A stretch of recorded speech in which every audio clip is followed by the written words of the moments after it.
Hello and good evening, everyone. Welcome. We're here for the AWSCO Snapdragon Continental series. It's the CarQuest Auto Parts 300. We're here at Charlotte Motor Speedway tonight, and I'm uh, I'm Russia, and we're here in the studio over in the infield once again for the pre-race segment here. I'm joined once again back with Ellie, who will be presenting the pre-race show and all other studio-related stuff with us, and we'll also be doing pit lane. We'll also be doing pit lane related reporting at the same time. Welcome back to the crew, Ellie. It's nice to have you around once again. Nice to be back. I'm excited for this race. What about you?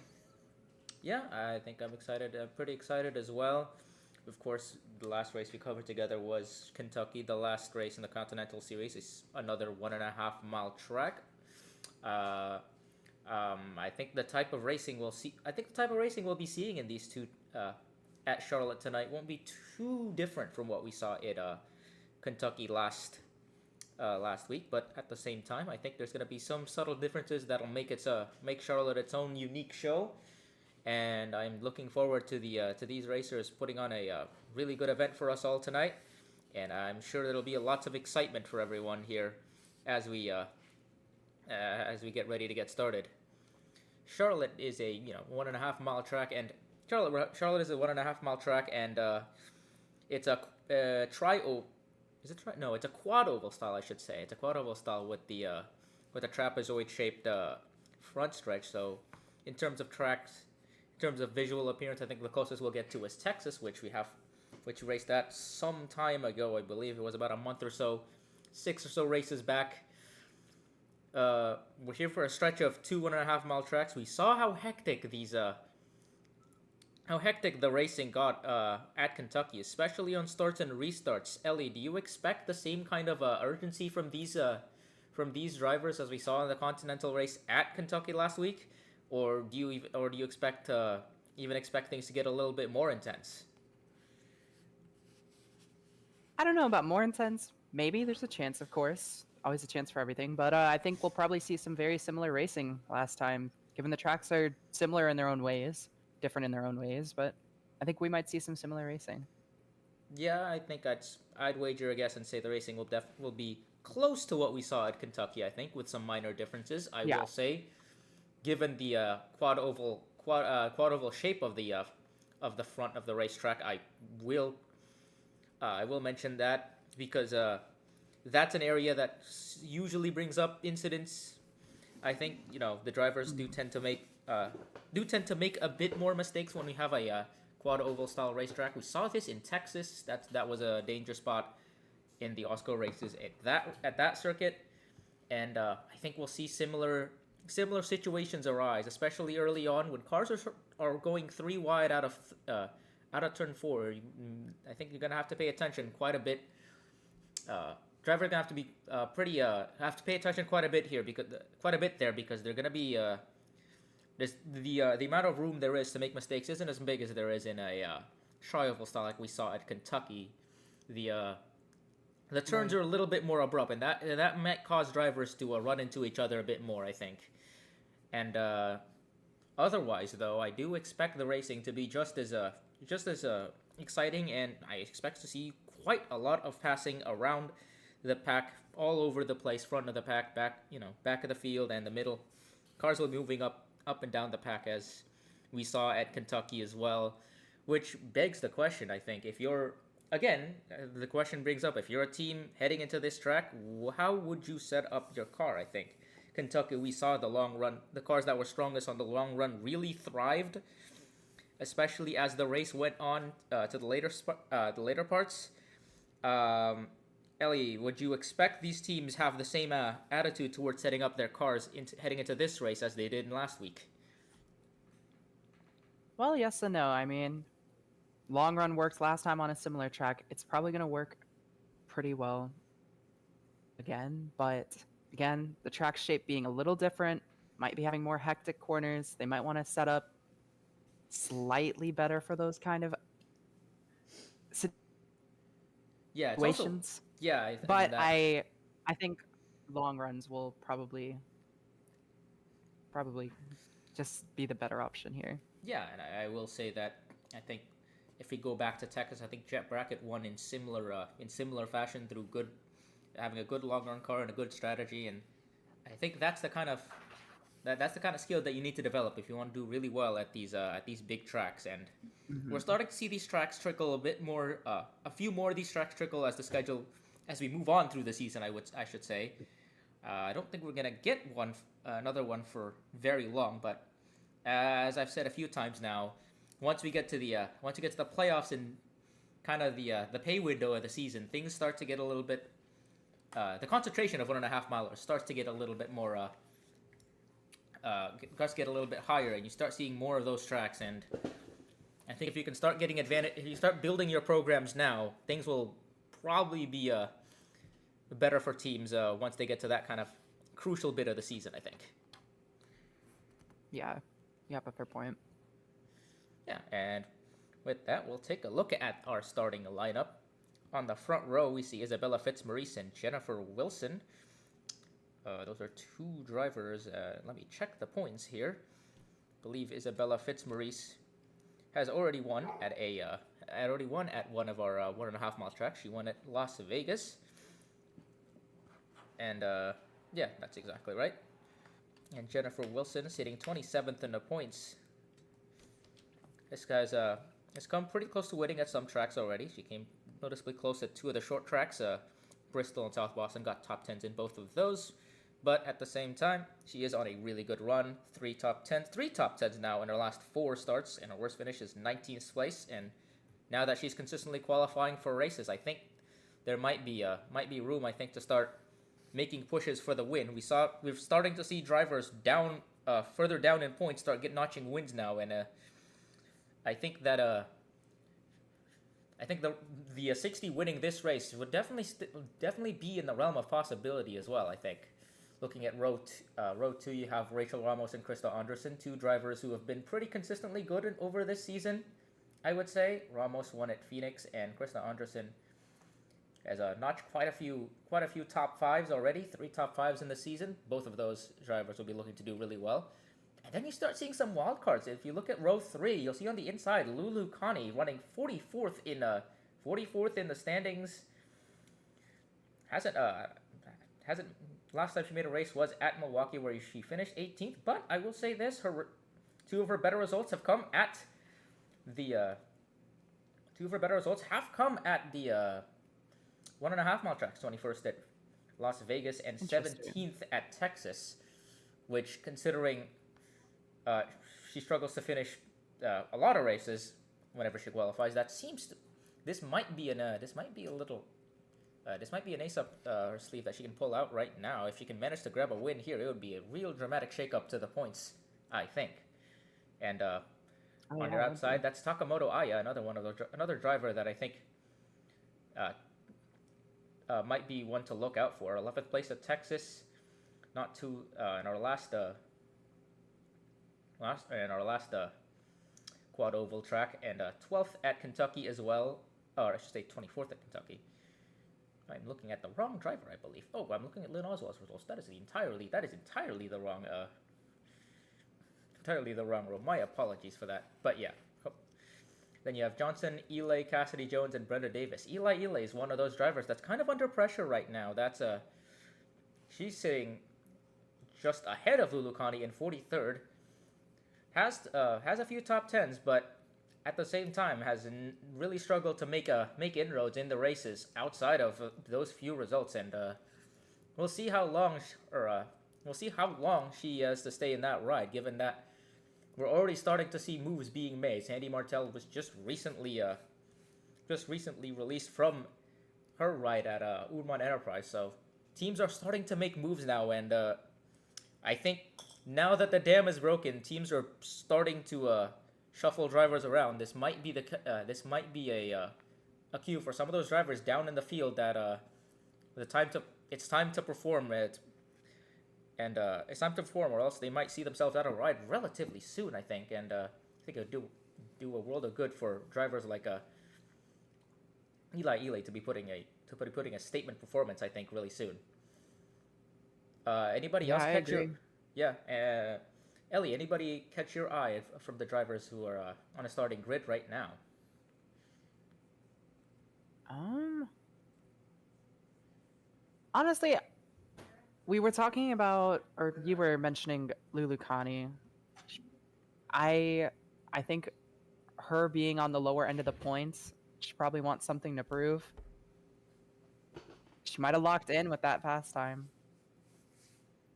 Yeah, she seems relatively quick. She seems relatively quick. I think Yeah, she's been quick in practice. She's put in a good lap in qualifying, I very think. quick in practice. And we'll see what the race pace has to say about it. But I think you have to watch out for that 44 car.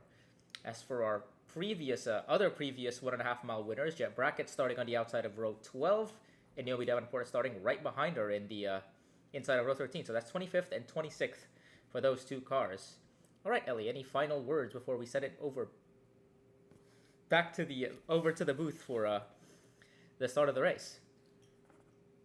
Um, I just know we're gonna have a really great race tonight. That's about it.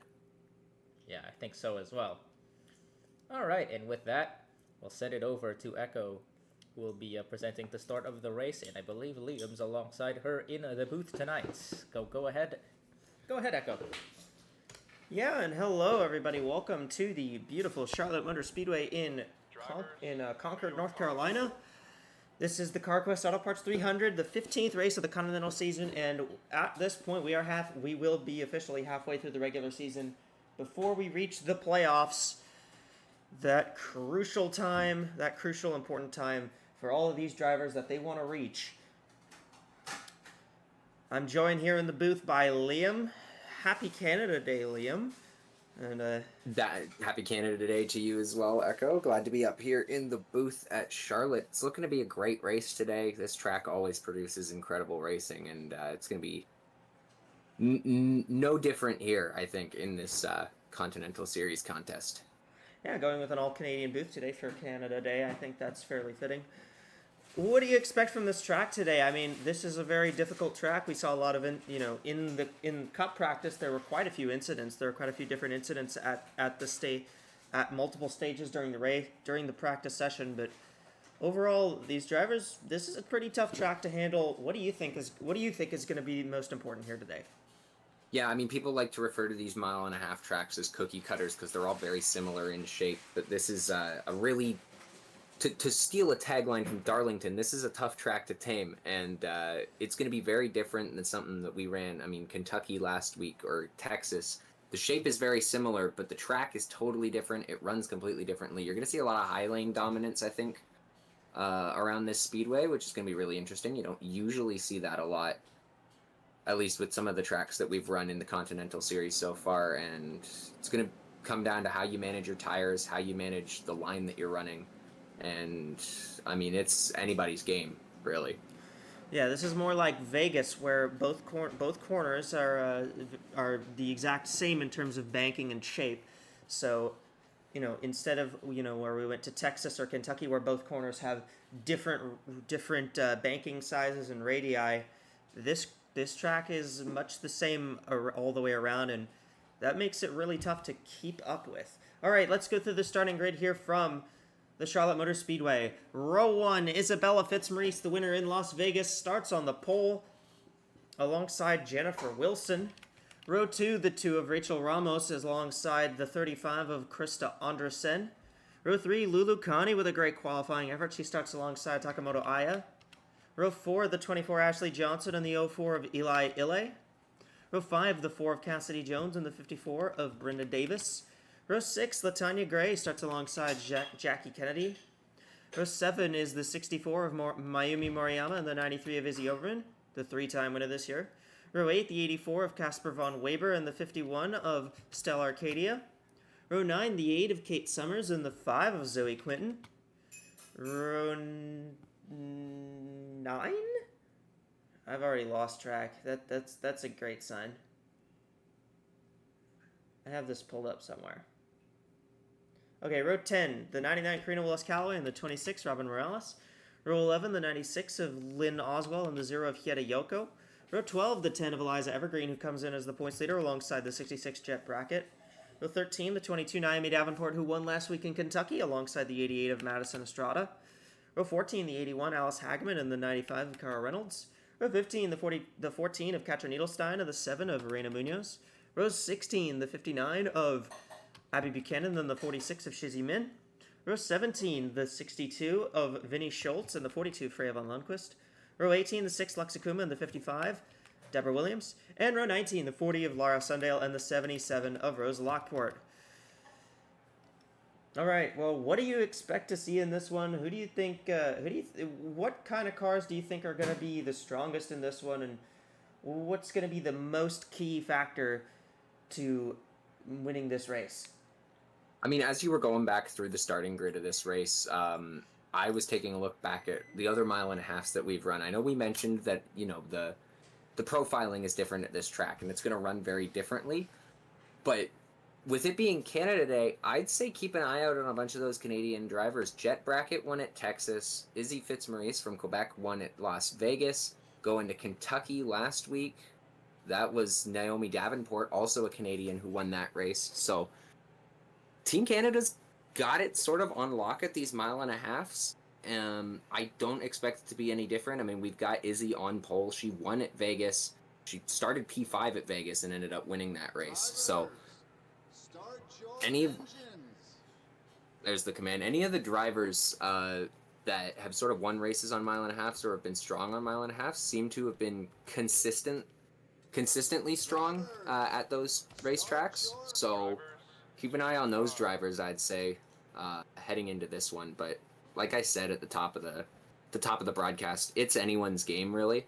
And this is gonna be a real wild card because it all depends on how you play your strategy and making sure that you keep that car healthy through the entire race. Yeah, not to mention about the Canadians, but Eliza Evergreen, who's another Canadian, is actually leading the points. So, been pretty good rolling for Canadian drivers in the Continental Series. Obviously, just as we're about to go to Canada next week too, so that should be even more fun. All right, pace car is off. Fitzmaurice and Wilson will lead them to the green flag here from Charlotte. Green flag is out, and we are racing at the Charlotte Motor Speedway. Really equal start there, coming across the line. No clear driver out ahead, but Fitzmaurice is going to have the advantage on the bottom lane in turn 1. That top lane's going to wake up as soon as these cars get up to speed, though. 38 pulled ahead, but here comes Ramos trying to get underneath Fitzmaurice for that lead spot. Ramos dives it down into the corner. They're already 4 wide. 4 wide back there. Von Weber, interesting, with Moriyama, Gray, and Kennedy back there, were 4 wide. They somehow managed to not get involved in anything. That's been a trouble spot all weekend, is when you get 4 wide. Rachel Ramos leads the first lap, but tight off the corner. Clears, makes the block, moves up to the high lane to defend against Fitzmaurice. That's a smart move. Fitzmaurice is going to go down low, though. 38 looks low. Here comes the 60 car as well to fight back. I mentioned the strength of the high lane and that at this track. It is mostly in the long runs, which is sort of what I'm expecting to see today. In the short runs, though, if you can get those tires to stick down low, you can get a pretty solid head of steam, especially heading out of turns 3 and 4. Here comes Lulu Connie in the 44, looking underneath. That's a 3-way battle for second, as Jennifer Wilson's going to go around the high side on Fitzmaurice. Ramos now clear out front for the lead by quite a bit. Wilson is up into second. You got a good battle for third back here. There's Lulu Connie fighting with Andresen, Fitzmaurice, Takamoto Aya as well. 3 laps into this one from Charlotte. Look at the 04 making a big run up on the top there. You can use the high lane so well here. That right up against the wall. That's one of the best spots to make up moves, just because you get so much momentum up there. They've put a little bit of resin down on that part of the track to make it grip a little bit more, and that has let these cars just absolutely rip the high side. Yeah, I mean, especially in 1 and 2, because you get that straight shot down the backstretch. You don't need to worry about the quad oval like you do in 3 and 4. If you get a run on the top, you can carry that all the way into turn 3. We saw Ellie Ely do it just now, and now she's down on the bottom in 3 and 4, which is, especially with the fresh tires, the stronger lane to take early on in the race. Battle for second here as Andersen tries to take the spot away from Jennifer Wilson, the McMillan driver, trying to take it away from the Gulf Racing driver. It looks like Andersen will be able to get that spot. The Danish driver is out into second spot and maybe trying to chase down Rachel Ramos here for the race lead. You're Rachel Ramos. You love seeing these cars battling on these fresh tires in your rearview mirror, because if we get into a longer run, it's going to be a lot harder to make a pass, and being up front with that clean air is going to be a real big advantage if you can get through this early stage of the race. 35 is really moving, though. That car is... she's caught the two pretty quickly here. As she moves in right on the back bumper of Rachel Ramos. Ramos, who won back in Phoenix, and we have an accident on the back straightaway. Jet bracket has gone around. Caution is out on lap number 7 here. Like a single car spin there. I think that might have been just the. I think that might have been just the 66. Doesn't look like there's any damage on that car either, so she managed to gather it up before hitting the wall. I think she might have just spun and kept it going. They've extended the wall out just a little bit here on the back straightaway this weekend as part of a bit of safety improvements that have been made to this track. So the backstretch wall is not as close to the track as it has been in previous years. That is very key, because the extra room that's down there with all the paving the extra room down there is going to be really helpful for a lot of these drivers. Yeah, part of those safety changes, one of them being that adjustment to the wall. You get about an extra car length to slow down if you're heading straight at it. So a lot more room to brake and a lot more room to recover from a spin, as we just saw there. Well, everybody's coming down pit road here. Looks like this is going to be for adjustments. Try and check on these cars after that first 7-lap stretch. Can't say that's terribly surprising. Looks like everybody's going to do 4 tires and fuel. And the 35 going to get out of pit road first. That might not have been 4 tires. In fact, I think that was 2 tires on the 35. We do have a few split strategies here. Russia, what happened? What's up on the 38?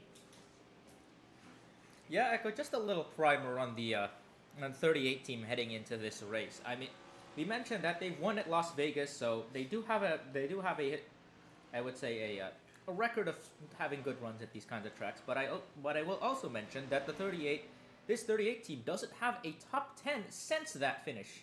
Their best finish has been a singular 13th place since then, and it's been a bit of a struggle for that 38 team. So they really want to use this race in particular as a bit of a reset button for the rest of the season, as they look to turn their momentum back up again and try to make sure that they're ready for the last half of the season, especially for the playoffs.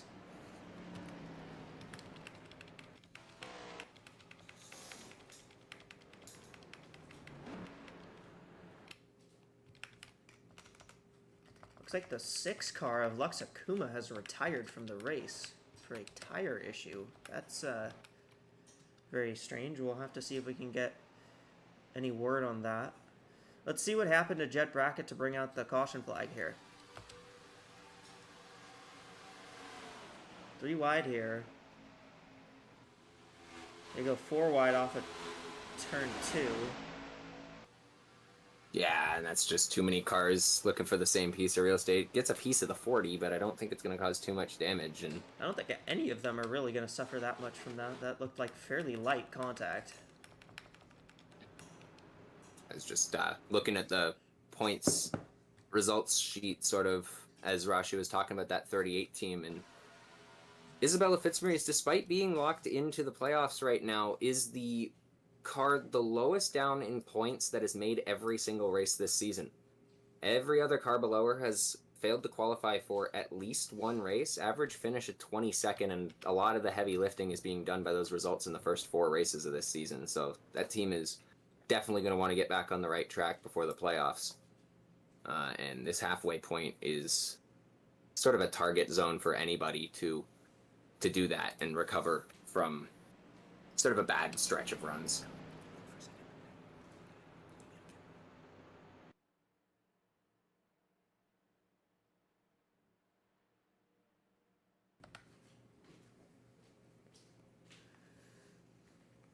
Well, Krista Anderson has taken the lead off pit road. Looks like she took 2 tires on that pit stop.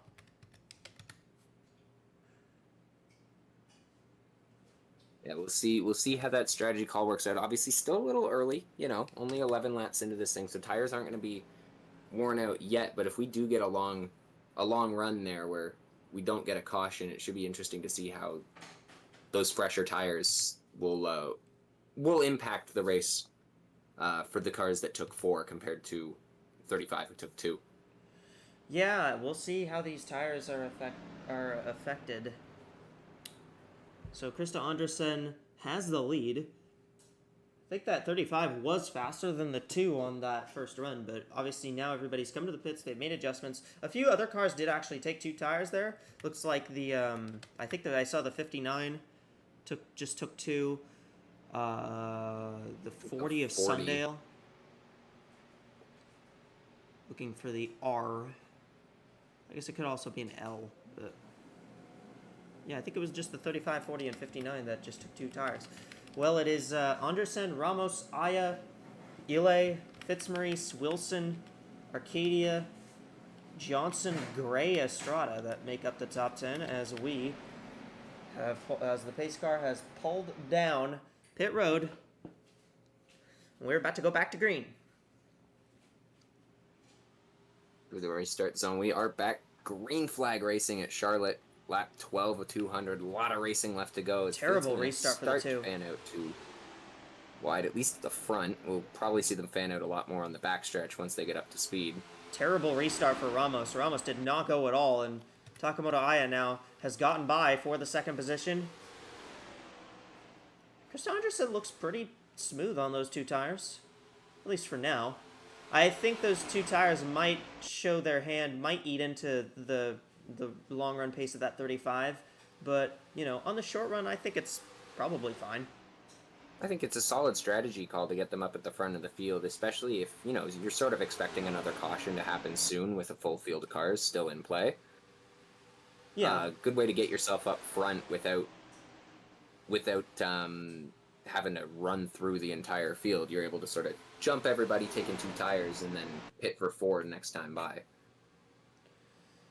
We've seen it this Charlotte, you know, it's the second half that brings out all the chaos.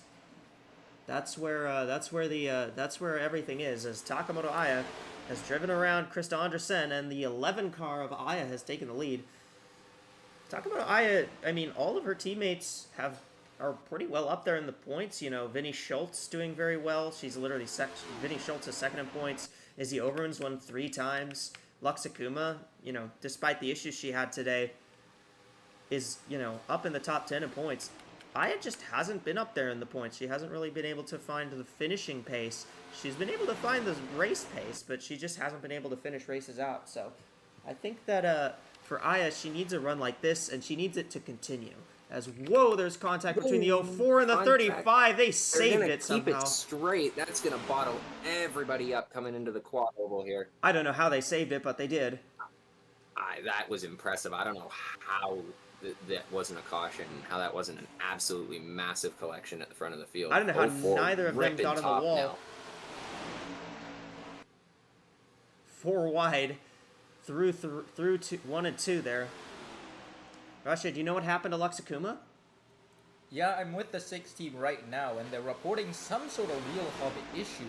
That's why Luxakuma was reporting as some sort of loose wheel or underinflated tire. That's what it felt like from the car. But it appears that some sort of wheel hub has come loose or something, and that they've taken it back to the garage and they're trying to repair it now. But we'll see if it might be doubtful that they can come back from that, I think.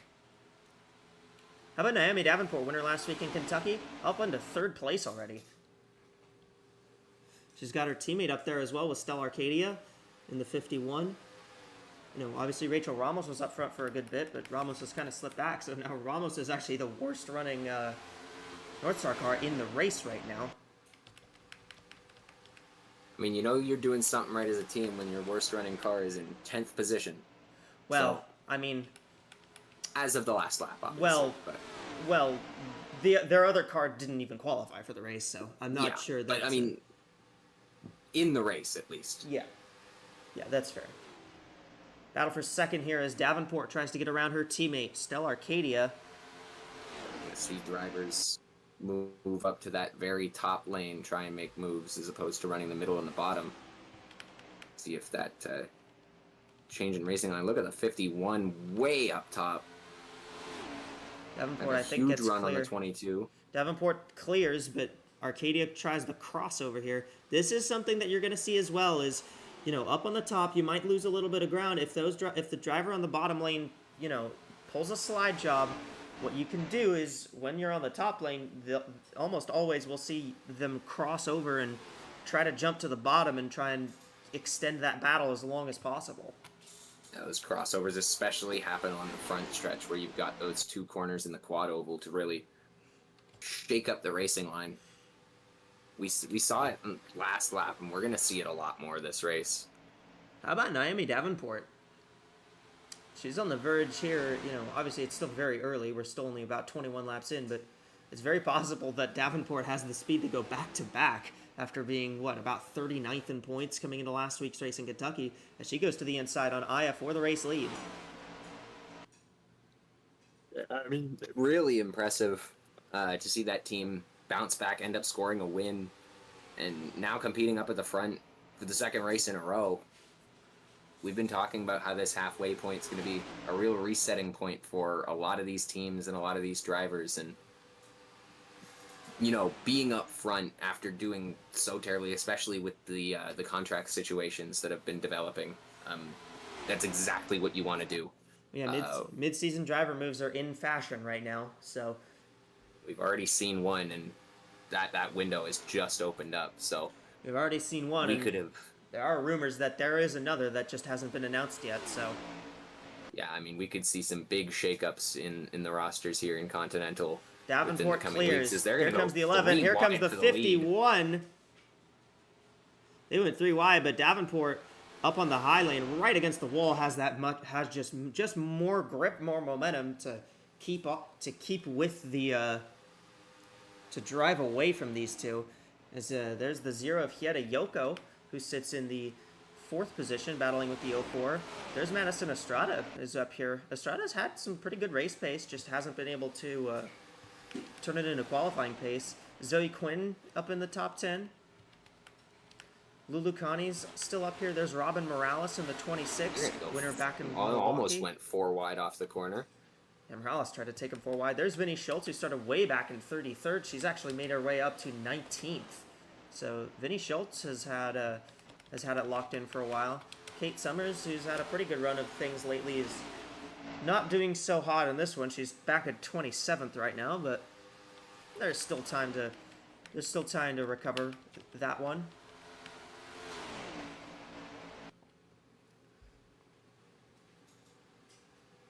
Takamoto Aya sits in second behind Naomi Davenport, winner in Kentucky last week, trying to go back-to-back. It's still pretty early, but I mean, you have to give credit to the 22 as Latanya Gray and Zoe Quinton made contact there, as then the 65 almost got sent through the infield, but managed to hang on to it before anything terrible happened.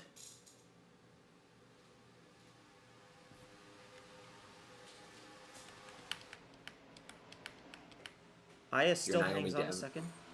If you're Naomi Davenport right now, you're using that clean air to your advantage, just trying to stay out front. These tires are starting to wear out, and as the field strings out, I'm looking at this, it might be one of those long runs we were talking about, so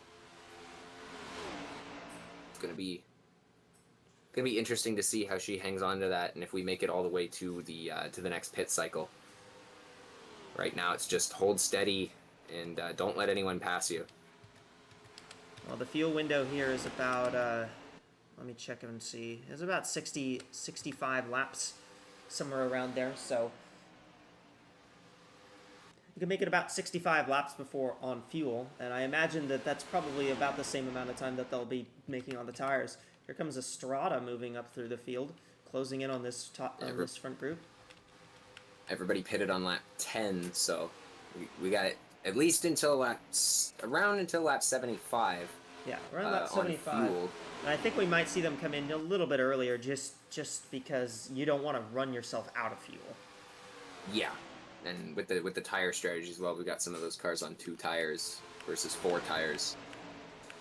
Yeah, the 35 of Andresen. I mean, Andresen's holding all right for being on 2 tires, but I mean, still, the wear at this track is pretty high. I mean, they've already lost a second in terms of lap time. Like, if you look at the 22, she's already lost 4 tenths. Her last lap was 4 tenths slower than her fastest lap, and I think that is partially to do with the tire wear, because that 22 is still pretty fast. I mean, as well with the 35, you had that, she was pretty much sideways through all of turn 3 in that incident that somehow didn't bring out a caution earlier on in this race, so maybe something else to think about there on top of the 2-tire strategy. Pretty calm in the top 10. Once you get back to 10th, though, it's pretty much, it's a frenzy all the way back here. There's Latanya Gray's still trying to fight with Ashley Johnson. Vinny Schultz back there. That was battling with Robin Morales. Now she's got her teammate Izzy Oberman back here to contend with. Katrin Edelstein back here. We're at Hillside, which is a pretty similar racing track to this one. You know, Izzy Oberman won in Fontana and at Nashville, which are also 2 tracks that race pretty similar to here. Not the same size, obviously, but they still run fairly similarly. As here comes the 88 of Estrada, trying to make up some ground.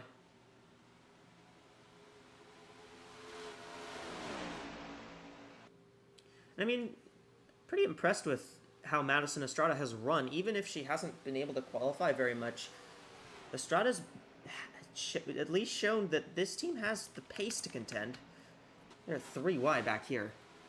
This is a mess. Really squeezing up towards the top.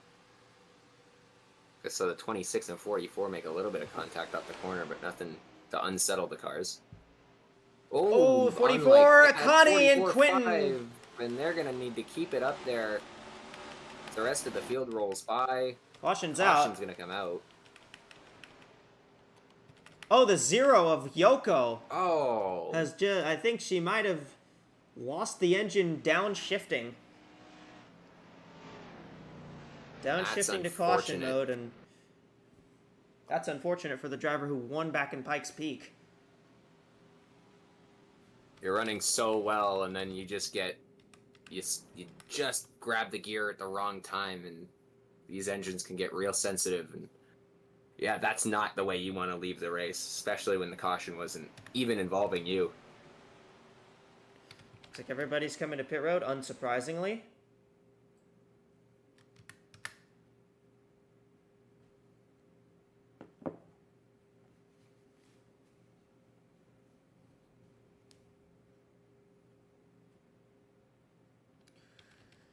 Ellie, what's being said on the 5 radio?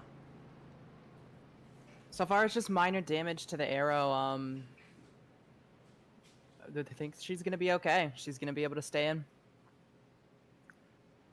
Well, it didn't look like too big of an incident there between those two. They just spun it around and nobody ran into them. They managed to actually keep it up on the wall. So, we'll take a look as to what happened. Race off pit road. 11 of Aya is gonna win the race out. So she'll jump the 22, then it's the 51, 88, 04, 2, 12, 35, and 65 that are all the Long way stop out. for the 38 team there. 38 cycled out relatively around where she was. I Oh, think she might have been, yeah. It looked like a lot more cars in front of her than what it actually was. She came in 8th, so it might be a similar position, but I think she's 9th on exit here, so. Either 9th or 10th. I think the 65 might have beat her out. I believe so, yeah. I mean, even then, 1 or 2 positions lost isn't too bad, but sometimes that's that's all the difference there is. Yeah.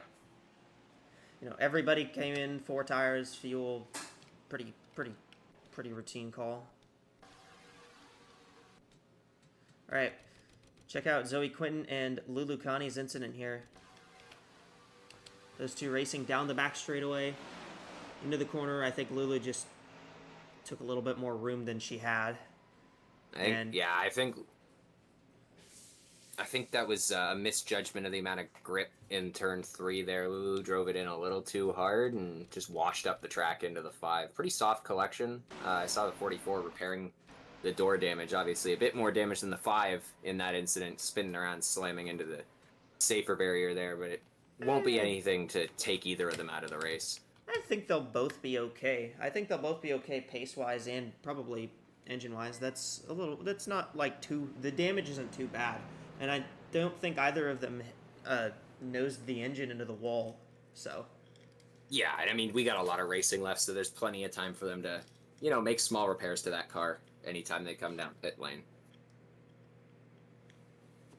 Surprisingly enough, neither of them were the worst off in that caution. It was the 0 car.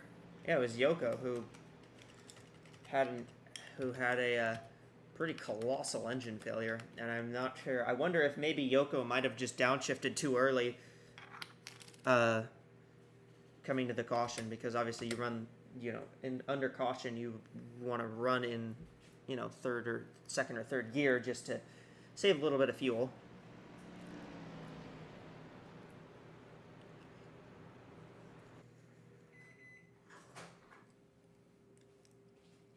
Well, Takamoto Aya's out front. Naomi Davenport has dropped back to second.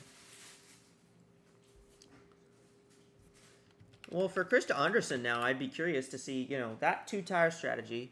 I don't think it worked out the way they wanted it to, but I think they got some good data about it. And I think that is what they're looking for. Yeah, I mean, I think that's, again, with the contact they had with, I forget which car it was. The 04. Earlier on. It was contact with the 04 earlier on, cost them quite a few positions there. They probably would have still been in 4th or 5th had that not happened. Still kept solid pace, was leading that second pack when the divide in the field happened, and definitely some data to collect where if later in the race we get to a point where there's a late pit stop and they can take 2 tires to jump a lot of the field, that could be a really solid strategy call from them.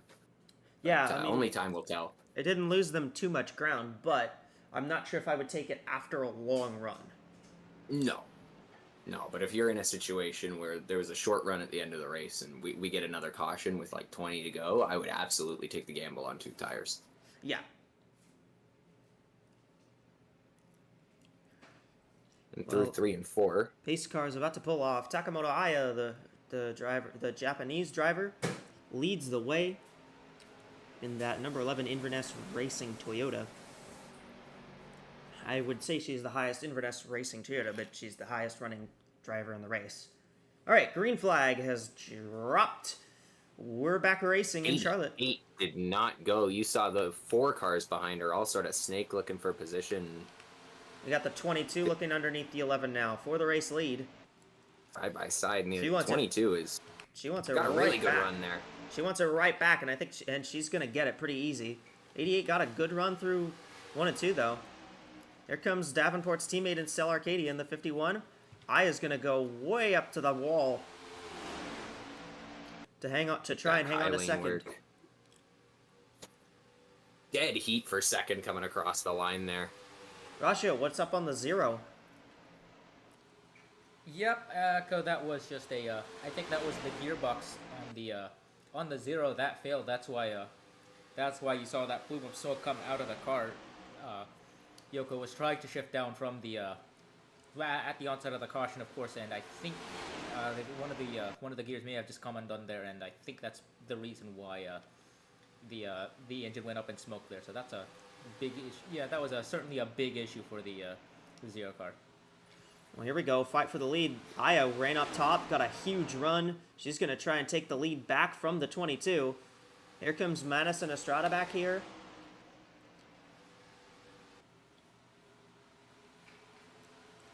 Trying to take that third spot away. Too wide for the lead, 2 wide for third, 2 wide for fifth, 2 wide for seventh, 3 wide for ninth. They're 2 wide everywhere. This is some great racing. Really, really good racing. Whoa, here right comes now. Estrada, 3 wide for the race lead. Something I want to note, Charlotte Motor Speedway calls itself America's home for racing, but right now, the entire top 6 filled up with Japanese manufactured cars, all Toyotas and Hondas up here. First American manufactured car in line is the 12, and that's down in 7th place right now. Well, I mean, most JDMs do most of the JDMs do their production in America, so they might as well be American at this point. That is fair enough. Side-by-side battle. It's 3 Hondas up front. 2 of them side by side through 3 and 4. That's going to be a dead heat for second again. 88's going to get it that time. Davenport's still with the lead. We're How about just Izzy about Oberman? a quarter of the way through this race. How about Izzy Oberman up in the 8th spot right now in the 93 car? It's a bit earlier than we normally see Oberman towards the front of the field. She's climbing up towards the front. Now up in the top 10, in solid contention. I want to shout out It's Vinny early Schultz, by the speed. way. Remember Vinny Schultz started back in provisionals. She started 33rd, did not have a very good qualifying run. She's up into the 11th position now as we have a move and a change in the race lead. Madison Estrada has taken it away from Naomi Davenport. At 88, I mean, that 88 was showing speed all the way through the last run. They're going to be 3, almost 4 Oh, wide. 4 for wide, the third. 12! Contact, 12 through the infield. Look out, everybody. It's going to get it slowed down on the apron, though. Good job by Jackie Kennedy. I mean, obviously tough that that's what happened to her, but good job to... more Oh, trouble back they're... straight away. Well, they wrecked in a different spot. Cars in the inside wall. Buchanan, Hageman, Sundale, Min. Big collection. There are a lot of cars washed up on the top lane there. Trying to avoid it. No other incidents coming to the yellow. What a chaotic lap here. Wow.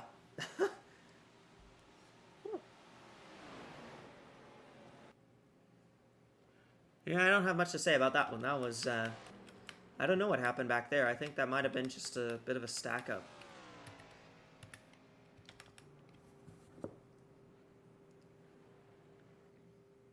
Madison Estrada, the race leader, under the 3rd caution of this race.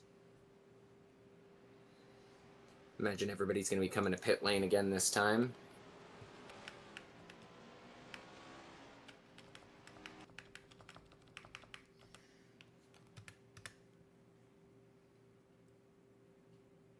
Yep, everybody comes down. I'd be curious. Maybe this is the perfect spot to try that 2-tire strategy again. Yeah, that was I mean, yeah, especially that was a short run. We're sort of at the quarter of the way through this race now, so the cars are running a little bit differently than they did at the start. That 2-tire strategy could be another, again, just a great way to gather data before we get to the halfway point of this thing.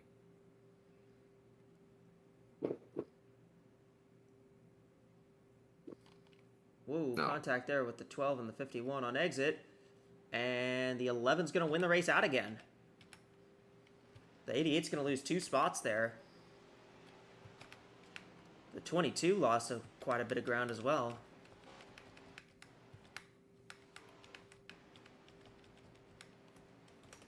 I don't think anybody...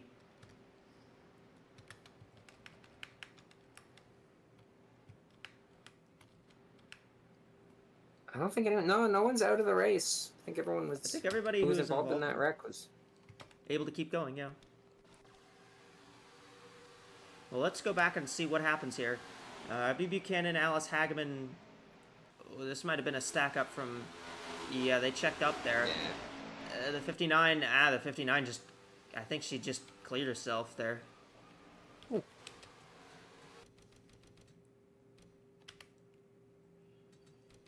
This is one where the 59 just kind of comes up into the 40. 95, Carl Reynolds gets a little bit of contact.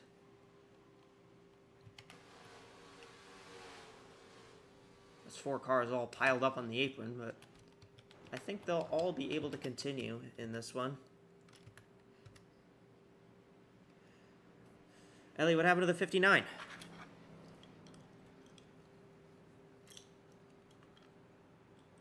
Very minor damage. Very grateful to be able to continue racing. The stack up just caused everybody to get out of control, but she's very happy to be able to continue to race. Hopefully that didn't damage the engine too bad. I mean, they've ripped off the rear bumper cover, but I guess that's not too bad here. I'd much rather have damage on the rear of the car than on the front of the car. Yeah, me too. So we'll see how cars affected aerodynamically.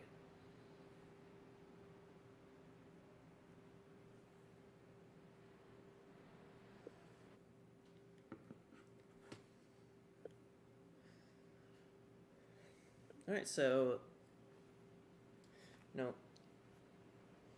3 cautions here out at the start of this race, which admittedly is a little less than I was expecting. Actually, I was expecting this to be a lot more. I think I was expecting this to be a lot more chaotic at this stage, but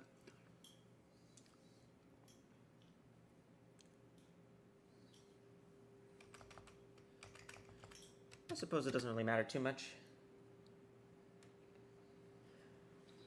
Alright, so it's Takamoto Aya, Stella Arcadia, Madison Estrada, Izzy Overman, Naomi Davenport, Latanya Gray, Krista Andresen, Deborah Williams, Mayumi Moriyama, and Vinny Schultz that make up the top 10.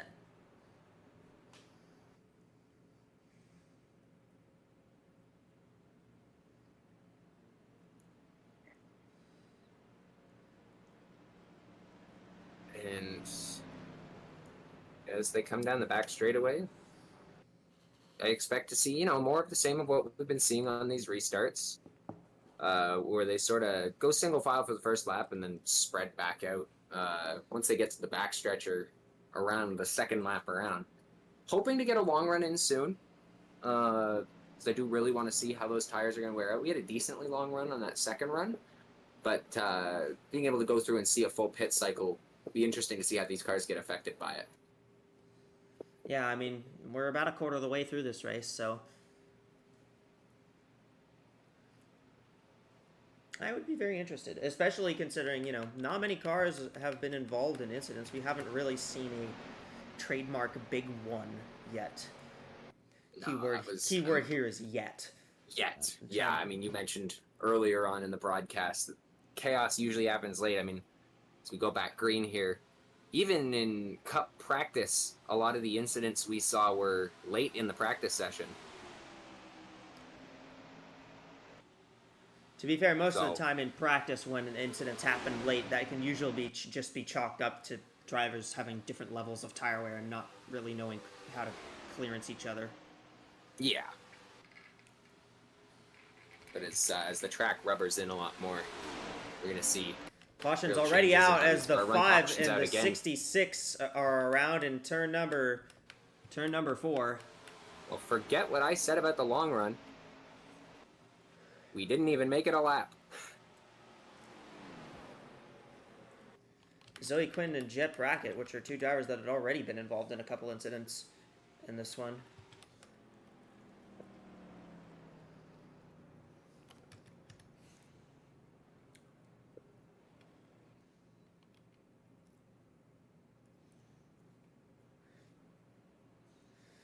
Well, not even 1 lap. Yeah, we're going to see split strategy here, though. A couple cars going to stay out here. Looks like the 51, the 22 are going to choose to stay out on the racetrack. There might be a few cars, I think. Of everyone else. Kate Summers. Going to come in. Kate Summers staying out. 8 car choosing to stay out. Looks like the 95, the 10 staying out here. Looks like the 38 and the 96 are going to stay out. This is a bit of a track position gambit. You just pitted, you just took tires. A lot of these drivers, I think, are just going to take a little bit of... I think they're just going to top up on fuel a little bit. Yeah, I mean, we were talking about the 2-tire strategy, the no-tire strategy now. I guess some of these teams want to sort of study that tire wear a bit more. Obviously, we didn't really get a run at all, so it's not like there's going to be any wear on those fresh tires they just picked up. Everybody else coming in, though. Sometimes a 1-lap difference is all you're going to need. Go back and look at the incident that brought out this yellow. 54 goes 3 wide underneath. I think the 5 just misjudged her clearance. I don't think. Yeah. I wonder if the 5 doesn't even know that the 54 is underneath. This is a very similar incident to the one between the 5 and the 44. This time the 5 being the one that was on the bottom of that incident there. I think they hit the wall a little bit harder. Two incidents like that early on in the race, not what you want to see if you're the 5 team. No, especially with Zoe Quinton's status at that team having been called into question lately. And, you know, obviously the mid-season driver moves are Already happening. already happening.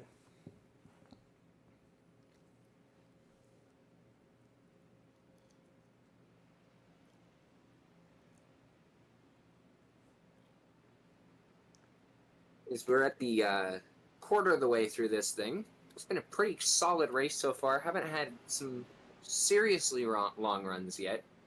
4 cautions breaking it up over the 53 laps now that have been passed by. Looking at it, really solid race. The Hondas all look really quick. There was another one obviously up front here before her engine blew, so Yeah. the Honda teams seem to have it pretty dialed in. Still early, a lot of things can change. We'll see how these cars that stayed out compare to the cars that came in and took tires. And on top of that, did any cars come in take 2 tires compared to 4 on that last stop? Or was it just some splash and goes? I believe it was all splash and goes. Maybe some fuel strategy. It was all splash and goes. It looked like it was just top offs on fuel. Maybe just trying to extend the fuel window a little bit longer. Yeah, so everybody is going to be on the same tires, but that fuel strategy, again, not to jinx it like I did last time, but if we go long, it'll be interesting to see how that fuel strategy plays into a green flag pit stop situation. Pace car lights should go out this time by. Yep. Go green on lap 55 of 200.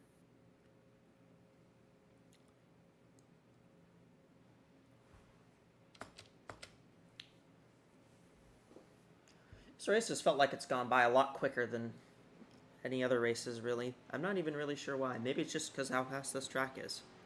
Charlotte, really quick track. I mean, some of the longest races of the season are run here, but you wouldn't be able to tell. These lap times just dwindle down. They say time flies when you're having fun, and this is a really fun racetrack to be at. I imagine it's fun to drive and fun to watch.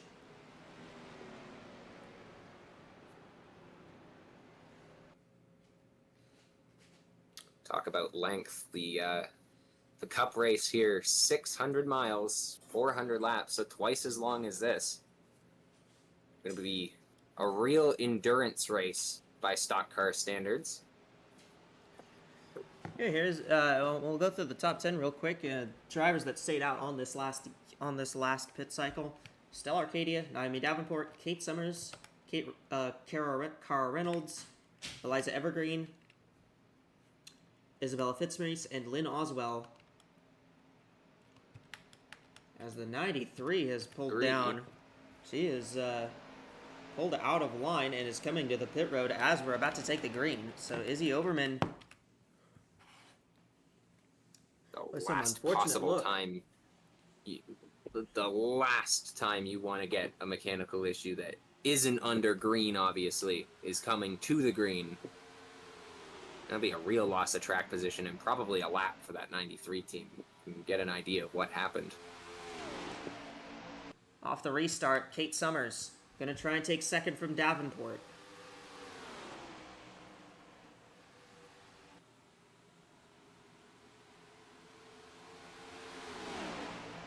We're gonna make it a lap this time.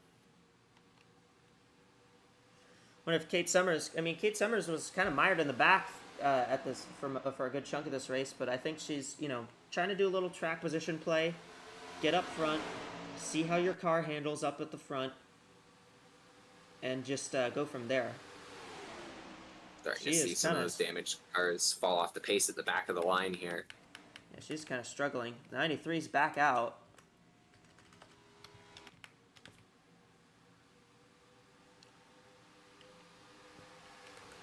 And yeah, 93 did lose a lap from that tire, from that incident, from whatever the problem was on that car.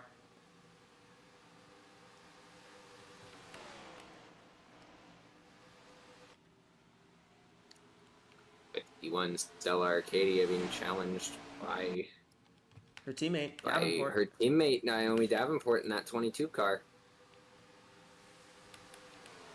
Top 3 sort of broken away. That might come down to the 95 having a lick of door damage from that incident on the back straightaway earlier on, but still holding pace. Close back in. Day far from over for that team. Yeah, absolutely. Big cluster of cars back here, 3 wide. 2 of the Dark Horse Racing cars in the middle of that. There's one of those lights outside the track that's yellow and that camera angle.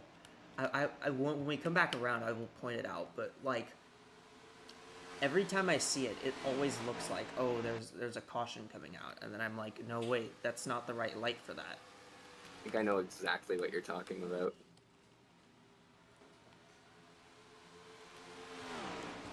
It's that one right there behind the. Right there, yeah, the gap in the grandstands where the sunset peeks through. So it's like some of the when you see night races at tracks like Daytona, and you see like a yellow light blinking on the highway just outside of the racetrack, and you're like, oh, is the caution's out. No. Still green. It just messes with you because, you know, when you're conditioned, you know, to be trying to call, you know, the cautions by when the lights are out, you start looking for any lights that are yellow. Liza Evergreen about to make the move for second. Davenport holding her own on the outside. Yeah, how about Eliza Evergreen, points leader? Made a little bit of a track position gambit here, but it's working.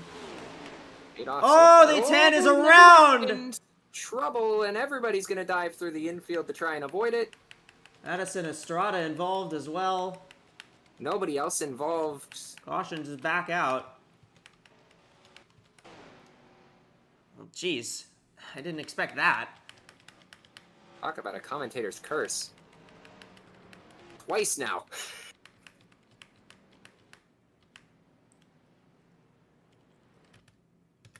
51-22, just out ahead of the pace car right now.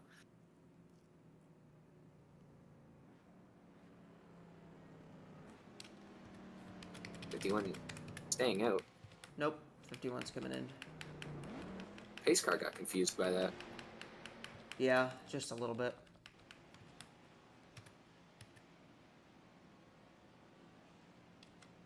Not sure where the 93's going.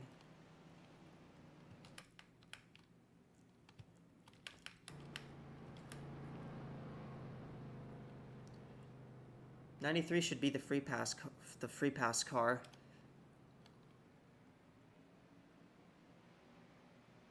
But it looks like she's going to come to pit road here first. We'll see if maybe that nose tire strategy. Well, I mean, everybody took no tires, but we'll see if there's any differences in strategy this time on pit road as well. 2 tires, 4 tires. 35, 96, 8. I think they might have been right side takers. Yep, looks like there was 35. A lot more. There was a lot more 2-tire calls in this one. One of those cars that did take 2 was one that took 2 earlier. Yep, 35 of Anderson. She was one of them. Well, let's go back and see what happened with the 88 and the 10, because that was a bit of a strange incident. Spot you usually see wrecks like this happen. Just 88 got a little too eager. Just got coming into off the of 10. 4.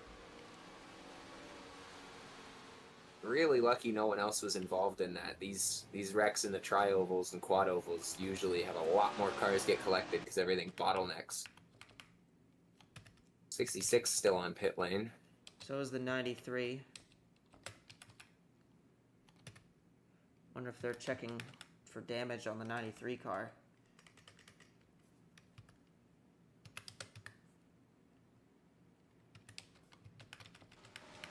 The 88 and 10 will get it back out just fine though, it looks like. 95 has no front end. They've taken the front end off that car. Probably as a result of... Talking about that car being unaffected by damage. Not anymore. It could still be unaffected. I mean, there's always the possibility. Yeah, I mean, you never know, but with an aero-dependent track like this, definitely don't want to have no front end.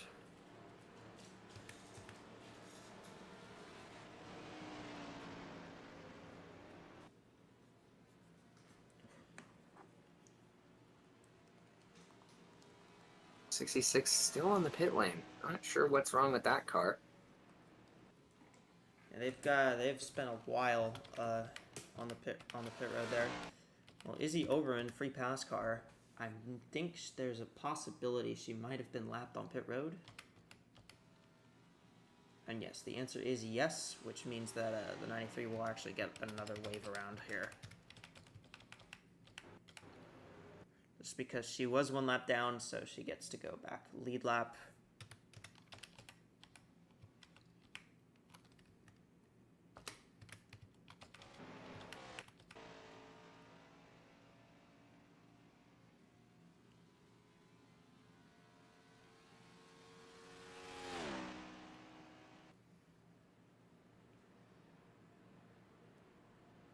Okay, thank you for going to the inside.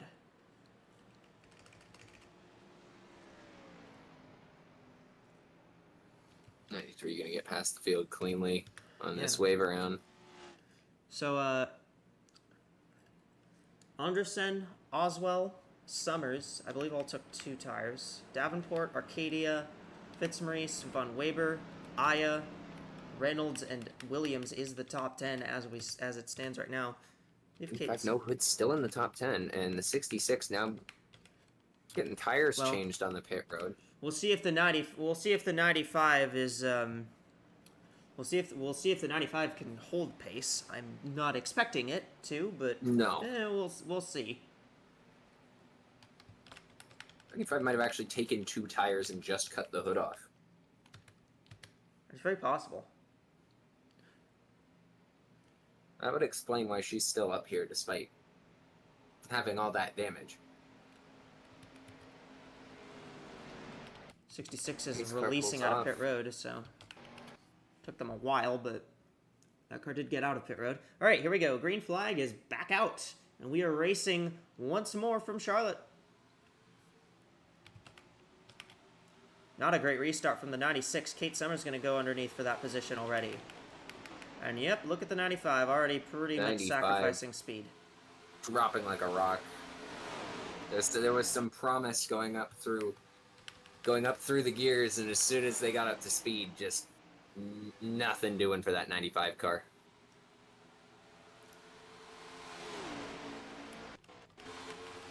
This is where I'm most concerned. Oh, the 51 of Stella Arcadia has come down the pit road. That might have been a penalty. It is very possible that the 51 got called for a restart violation. Here comes Kate Summers for the race lead on Anderson. But Anderson's going to use that resin on the top and power back to the front. 96 of Oswald right on the back bumper of Kate there. Here comes Davenport. Fitzmaurice, 51 exiting the pit lane as the field comes by. Looks like the 51, it was in fact a restart violation.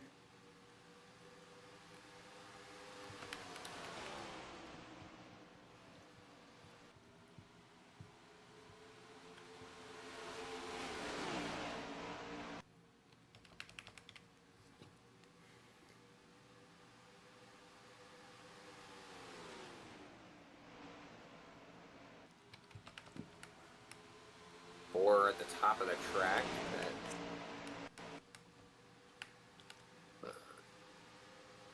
As for Von Weber, 95 not horrendously off pace. They've been top past the 26 there. Maybe the top is just that strong. the extra grip in those fresh tires, it might be slow enough to create sort of a cluster of cars back in this field, but there might be a three-way battle here, as here comes Isabella Fitzmaurice and Naomi Davenport. How about behind Davenport there. LaTanya Gray moved up into the top 5? She's needed a good run, and well, this looks like one of those that might be close to being a good run. Solid time. I mean, she was up front earlier on in this contest. Sort of got shuffled on those few pit cycles under caution. Now she's back up here.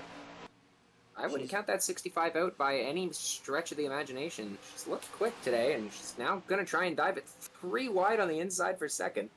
I mean, the interesting thing is LaTanya's been really good on the tracks where the top lane has worked. Like, you know, Irwindale was one of her best races of the year. She was really using the top in that race for quite a few laps. So I think LaTanya may be a bit of a top lane merchant here. Just knows how to work that car to make it stick up there, and we're seeing that today. We're also seeing Naomi Davenport back to the lead once again in that 22 car.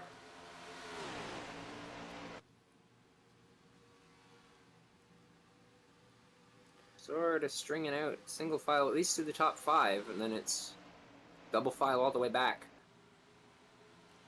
Here comes the 65 looking for second spot. LaTanya Gray making moves. I mean, we know the bottom isn't as grippy as the top on this racetrack, but that 65's making every lane work. She's up in second, and she's running down that 22. Look at that. She got by the 35. That's pretty impressive. We haven't really seen many drivers be able to do that. Here comes LaTanya. Gets right to the quarter panel there. Moving the 22 up. Trying to get underneath. Here comes Anderson. Gonna take him 3. 3 wide into turn 3. 65 slides up just a little bit. Davenport to wash up.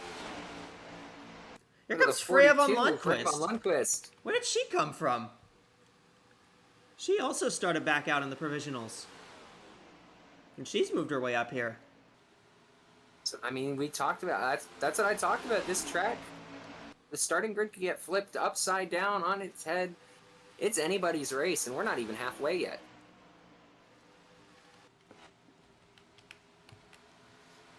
Casper von Weber is actually battling for the 3rd spot now. With the 84 car, she's made some good moves. She's made some really nice moves. NordVPN fastest lap of the race belongs to the 88 of Madison Estrada currently. 28.143, not as fast as we saw in practice or qualifying, but still pretty respectable lap time. As here we go, here comes the 65, looks to the bottom once again. That 84 drifted up to try and get a run coming out of turn 4. Gonna be right there in the top 3 as we head into 1 and 2. Dead heat at the line between LaTanya and Naomi. Gray and Davenport fighting for the race lead here in Charlotte.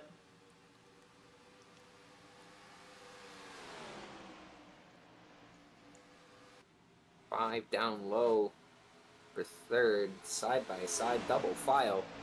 Right at the front of this field. We got some lap traffic on the horizon here. How about a good day for Uberman Enterprise? 84 is up here, and so is the 24 and the 8. I mean, if you ignore the 82 not making the race, I mean, this is a great run for the Uberman Enterprise team that's just struggled all year. And I mean, sort of the same situation as what we saw earlier with North Star Contact. 04 and 7. They're gonna be 4, maybe 3 wide. I don't know.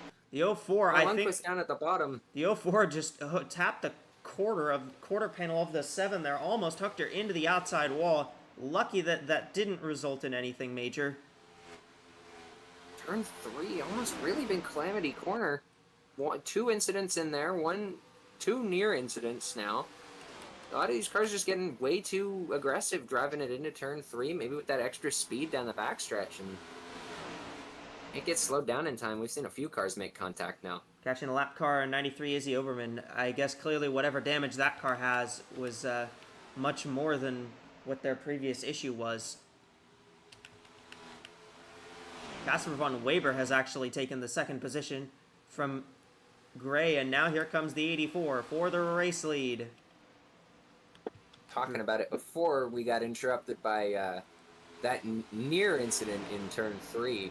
The where the Uberman Enterprises cars are right now, you know, 3 of them running really well. The other one didn't make the race. Very similar to what we were talking about earlier with North Star. I mean, Davenport's up front. We had the 2 car up front here earlier.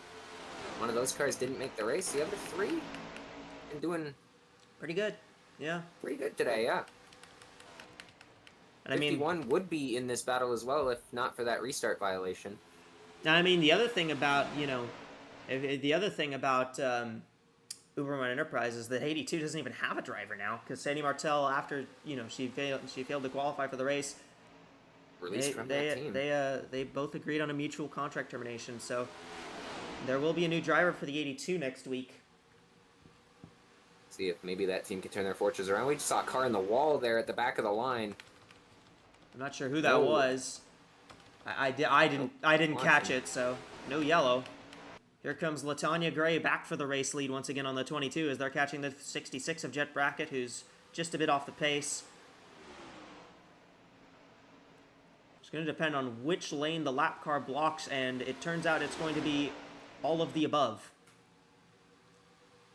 As Davenport's going to get held up behind Brackett. 84's got a run there on the bottom.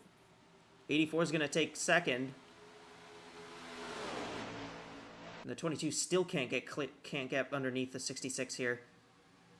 8 cars under a blanket right now. 5 on the bottom, 3 on the top. 66 obviously laps down there. How about Latanya Gray? She's doing a great job. You know, this hasn't been the ideal season for her or that team, but Latanya's been strong in this race. She's been strong in several other races. I mean, we saw her running up front in Milwaukee a couple weeks ago. You know, she was running well at Kentucky before her incident last week, where she literally went upside down. I mean, she's been making both lanes, all the lanes really work at this track, which is something you want to be able to do, especially with tire wear and having to manage finding the fastest part of the racetrack as the track changes over the course of the race. Where was the last stop? It's around lap 60 or so. So yeah, it's been about 20-25 laps since. About 25 laps, yeah. Obviously, we're not at the point where we're going to start seeing that long run kick in yet, but we are starting to get close, and this is, you know, starting to approach being the longest run of the day. And no pun intended, but Latanya has been one of those dark horse favorites in this race. No pun intended, but you cracked up at your own much pun. Intended it. Yeah, I think you thought of it. I think you thought of it before you said it, and then realized that there was a good pun there and took the pun. Yeah, I didn't. I said it in my head first. I thought, yeah, that's pretty funny. Or I said it in my head, then realized the pun right before I said it, then said no pun intended, then said it. So the pun was very much intended. How about Casper von Weber is taking the lead away from the 65 and the 84 car now out front? You got distracted 3 wide back there. That's Isabella Fitzmaurice, Latanya Gray, and Ashley Johnson. Or Ashley Johnson. She's moved up here. There's Freya von Lundquist has actually made her way into third. I mean, you know, I think that's one thing is, you know, it feels like every week we either see Eliza Evergreen or Freya von Lundquist up here at the front of the field. Like they've both been very, very good this season. Those two have been the 2 cars I would say are probably, you know, the most likely, I would say, championship contenders. I mean, Freya especially, it seems like we're watching a race and all of a sudden, bam, she's in the top 3. Yeah, and doesn't matter where she starts. She can just make her way up to the top 3 by any point in the race, really, it seems. Stealing the nickname maybe from Kevin Harvick. She's Miss Where Did She Come From? Nah, that's Izzy Oberman. Tanya Gray now making the top lane work, trying to get those positions back that she lost over the past few laps. Yep, up to third.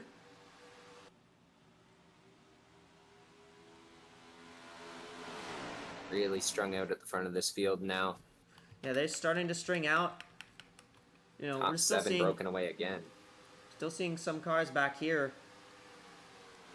make up some ground, but Kate Summers continues to drop positions, and I think that 8 car just is not up to snuff pace wise. But I think that I think that Kate is just doing her best to try and keep it up there, you know, track position wise, just because, you know, that track position is fairly important here. Like, getting track position does mean quite a bit at this track. About halfway through the fuel run, Von Weber trying to defend from Naomi Davenport, who's trying to take the lead back. I mean, I think it's pretty easy to say that the 22 is probably the fastest car right now. 22 has absolutely been the class of the field today. Just hasn't really had a chance to stay in that lead. Seems like every time she does take the lead away, a caution is right around the corner. She can manage to get around the 84 and the rest of this group. She also hasn't had the best of pit stops either. No. I don't think I've seen her come off of pit road with the lead. She can get if the team Caution. and herself. Caution is out. Oh, trouble. Jet Bracket is around. E6 and everybody scrambles to avoid her. The second single car spin for Jet Bracket today. That's the third caution that the 66 has been involved in? I think she just had a really long time on pit road during one of the cautions, but Well, yeah, but she also the second one. Well, yeah, but she was involved in one of the incidents with the 5. Oh yeah, that's right. So third incident today. You would be correct. Here comes everybody down pit road. Again, it looked like, was that in turn 3 yet again? That was in fact in turn 3. All right, pit stops. You know, we've been about 30 laps. I imagine it's 4 tires and fuel for everyone here.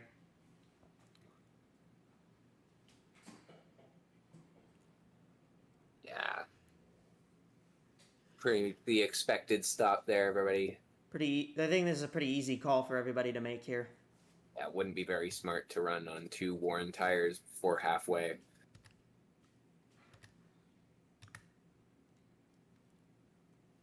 Oh, bit of contact. Well, Lundqvist and someone else back there.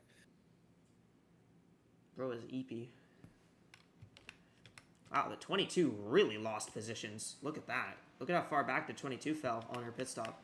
You know, I'd said her pit crew wasn't doing great today. Yeah, that's really showing right there. So Stella Arcadia in the 51, she had that restart violation, but she will get the free pass here. So the 51 car will get back on the lead lap. She'll wave by everyone once they cycle out of pit road.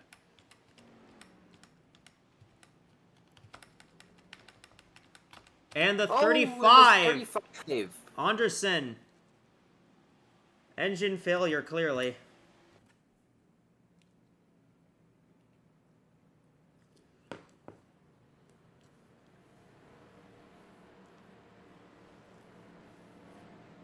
Not sure what that was. Not sure if that was another shifting issue like we saw with the 0, just the other way around, or what.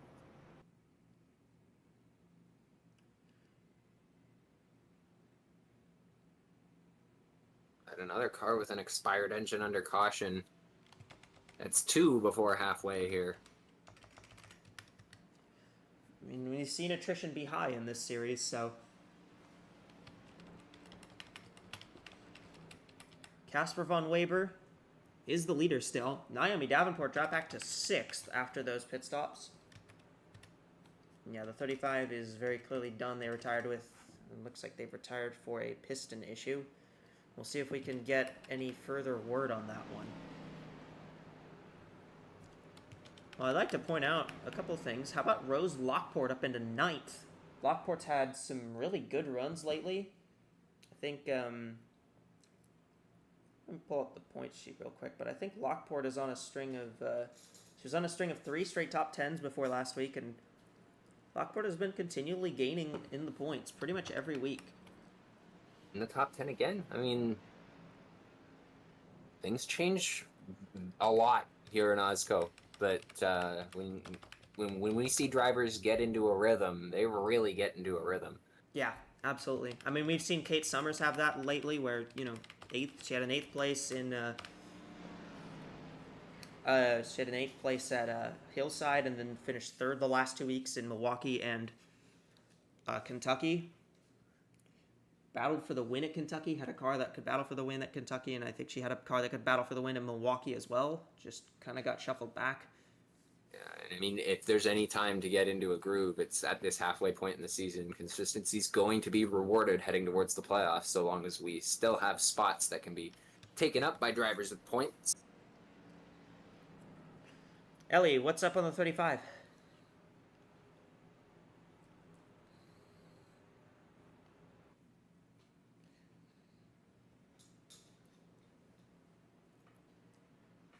Oh, well, we'll have to, we'll see if we can get those technical issues fixed. Technical problems. Let's see if we can get an update on the 35 once those are sorted.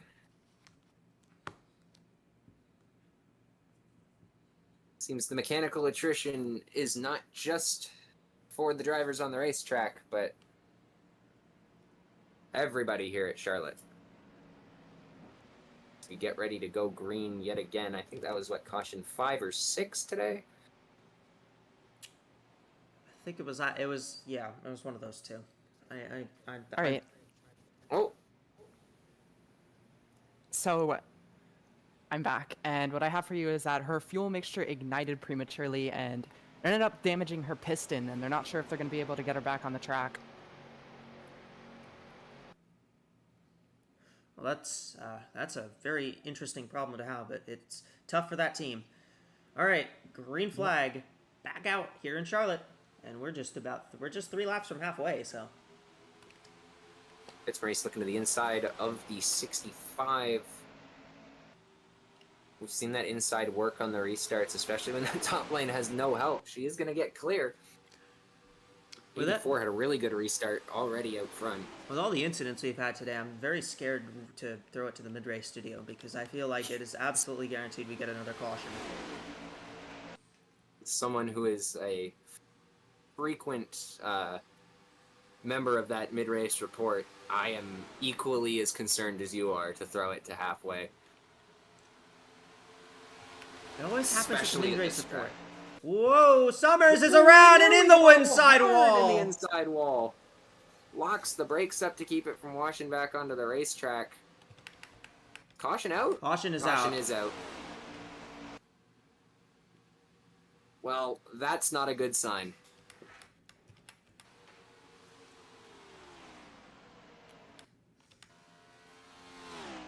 We're going to take halfway under yellow.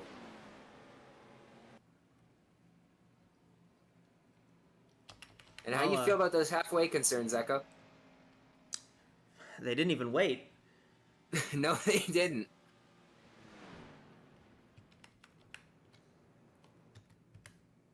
Yet again, we saw that extra runoff on the inside really helped slow that car down.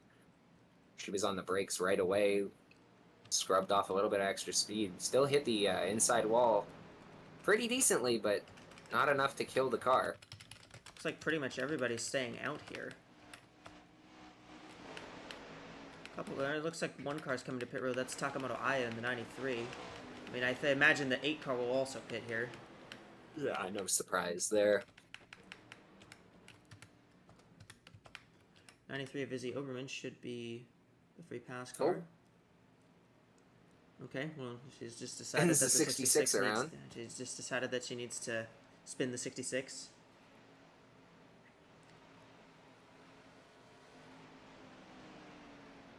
Make a bad day worse. I mean, that just adds salt into the wound, I think. Yeah. 66 is already kind of struggling, so. 88 looks like they're going to just buff out the damage and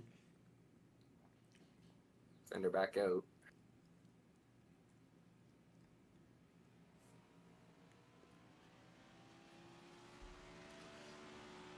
So yeah, we are officially halfway through this race. Casper von Weber is the leader. Isabella Fitzmaurice, Latanya Gray, Freya von Lundquist, Naomi Davenport make up the top 5. Davenport gained quite a few spots. I think she jumped from 9th to 5th on that lap of green flag racing that we had. Let's check Talking out early. Yeah, we'll watch the replay, and then I was going to say, I was talking earlier about that manufacturer dominance. Not so much anymore. I believe it's a different manufacturer for every car in the top 5 right now. They were almost 4 wide off the corner. I think they were 4 wide. And the 96 just gets into the 8 car.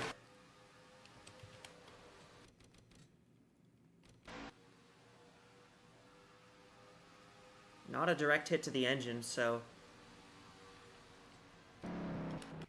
Like it might just be a bit of aero damage. It is very possible that it's just aero damage on the 8 car, but...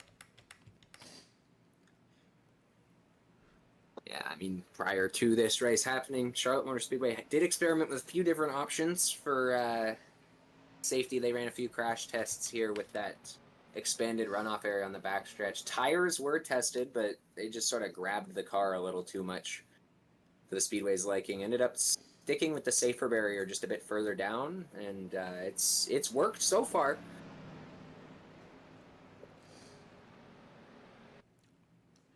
Every car that's hit it so far today has not retired from the race.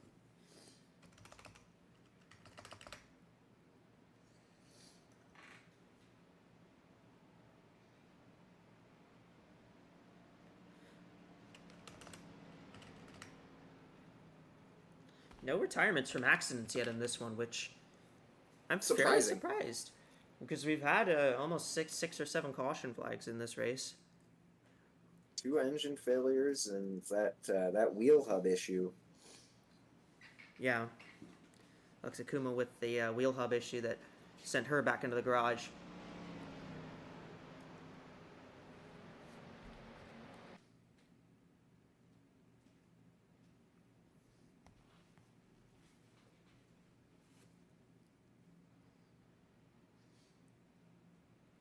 Lights out on the pace car. We are going to go green on lap 104 of 200.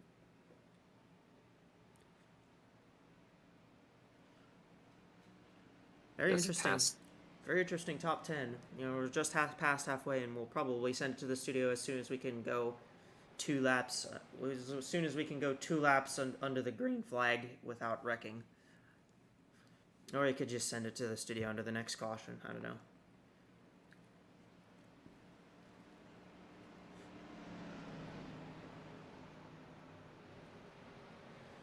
We are about to go green, though. Von Weber, Fitzmaurice, Gray, Von Lundquist, and Davenport the top 5. Then it's Johnson, Williams, Kennedy, Lockport, Munoz, the top 10.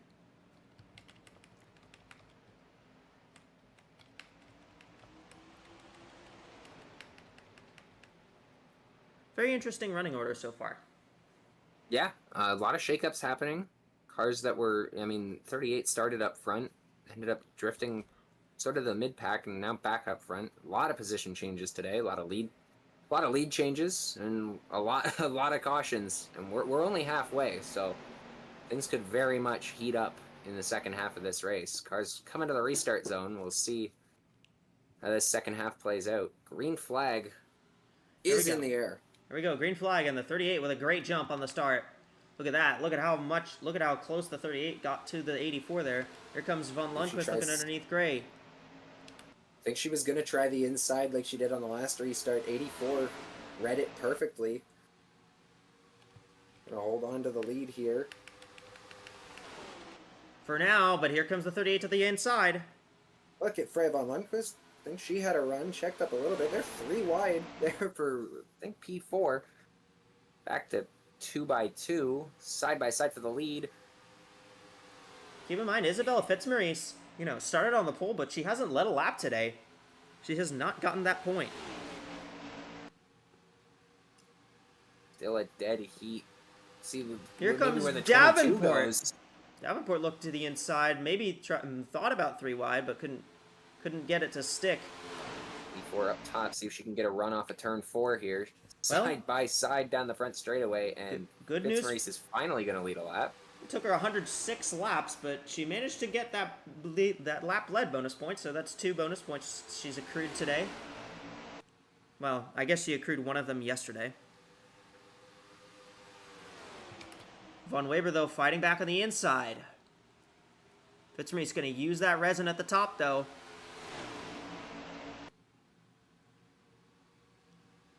Von Weber held pretty strong, though. Von Weber takes it. That lap lead was a singular consecutive lap lead for the 38, and she's going to start falling back on the outside here. Lap lead is a lap lead. All that matters is, you know, the bonus point. Only way you can get more bonus points is by leading the most. Or if you turn the fastest lap. Von Weber back out front. Davenport has taken second, but Fitzmary's trying the crossover on Naomi Davenport. Deborah Williams is up to 4th. Fitzmary's been really good down low today. Well, so maybe she can keep it rolling. Alright, I'm going to hope that we don't jinx anything here. But, you know, we've gotten a couple laps underway under green. So let's hope that this doesn't bring out anything absurd. We're going to send you to the mid-race studio with Rasha and Ellie. What do you two have for us down there in the studio that isn't a caution coming out? And just like that, we have doomed ourselves to the worst timeline. Welcome back to the mid-race report here in the studio and the infield.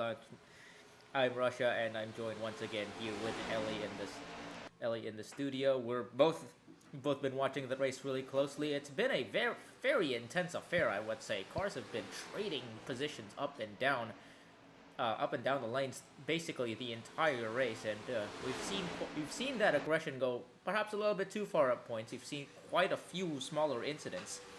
I'm not sure if you've even gotten a run longer than, say, 30 laps or so at this track, but so far that hasn't hindered the quality of the racing around here, wouldn't you say, Ellie? I don't think it's hindered the quality, but we've had some very aggressive, hectic racing going on. It's caused some major crashes. Yeah, there's been some decent hits, but surprisingly, I don't think we've lost anyone to crash damage yet. I mean, yeah, I don't think we have either. they've been doing well in terms of minimizing the damage that has been done in these incidents, and I mean, we saw there've been some really close calls. I think. I mean, especially if we look back to say the beginning of the race with the 12 of Jackie Kennedy, who drove down the entire infield there. That did kind of create a stack up and led to another incident. But at the same time, nobody retired from that crash, which I feel like that's been the surprising storyline. We've had quite a few incidents, but nothing that's ended the race for anyone yet. I believe so far everyone who's retired has retired for some sort of a mechanical problem, and which I think was expected, but at the same time, with the number of concentration of incidents, I think we would have expected more cars to be out with crash damage by now. Right? Yeah, I would have as well. Yeah, we have a few cars straddling behind. We have the 93 of Oberman, 66 of Brackett, who's been in all sorts of incidents today, and the 59 of Abby Buchanan. Sorry. Who was involved in one of those incidents. I believe that was the one that was caused by the stack up from the 12.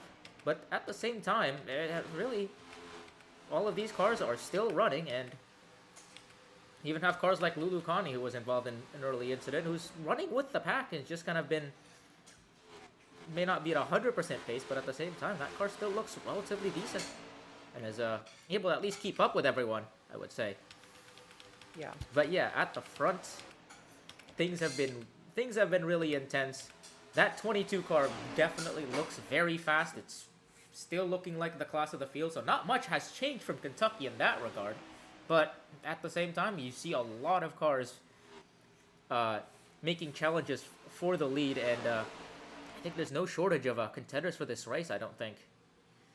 There is no shortage at all. We have probably a top 5 for favorites. Any of them could win this, I think. Yeah, pretty much. I mean, you look at the top 5 a lot that's of running people don't right want now. her to go back. Oh yeah, There's a lot of drivers that don't want to go back-to-back, but at the same time, yeah, but of course, that 22 team is looking to get every win they can get just to, just to kind of climb themselves up in the points. I mean, it was one thing to get a win from that far out in points, but now that they're kind of propelled themselves up to the mid-20s in points, and if you can get another win here, or at least a good run, that will move her up even further up in points, and that might throw her into the conversation of becoming a top 20 driver on points, which would really shake things up, I think. If that 22 team looks like it's flicked the switch heading into Kentucky, and it's looked nearly unbeatable, at least, I would say. And it's looked like a stunning top car in this competition. And if we keep looking Very around, formidable. yeah, very formidable. And I think you can say the same about the 26 as well. Robin Morales, this 26 team, kind of part of that Project Horizon organization that started the season kind of slow, had trouble qualifying for races, but Morales got off to a few good races, managed to get that win at Milwaukee and effort, and they've been a team that's also been looking like a front-running team, at least for the last month, I think.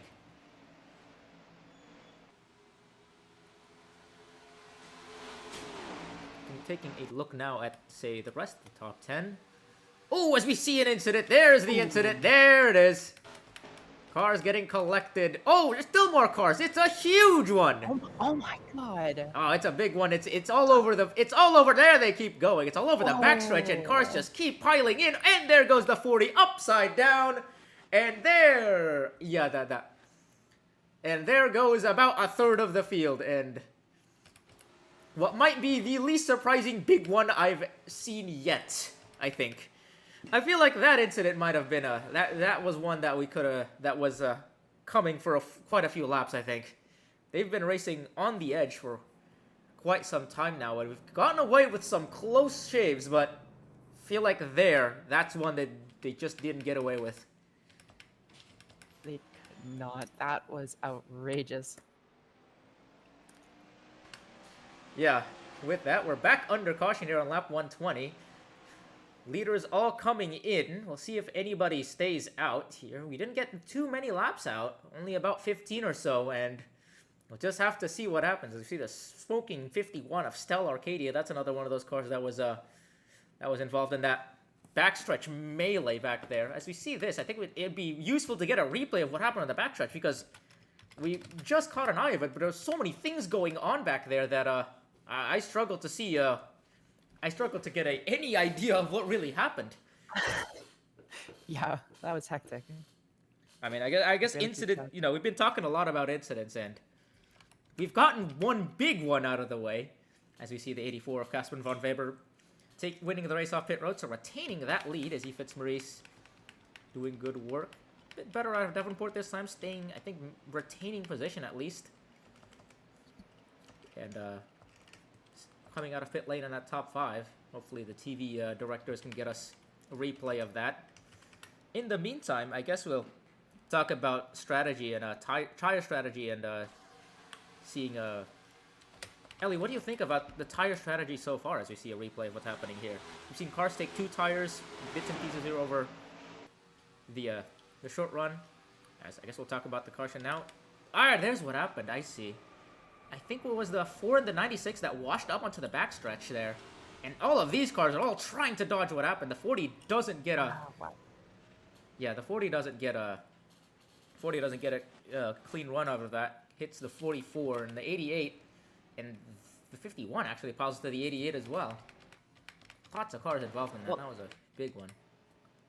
With all these incidents, I'm not sure exactly what the tire strategy is and how effective it is at this point. I mean, a bit all over the place. Some people taking only 2 new tires. Yeah, I mean that's the thing though. But I mean that's the thing. With so many short runs, do you think that it might be smart to if a caution comes out really late, do you think it would be a good idea to consider taking 2 tires out of that? We've seen cars at least able to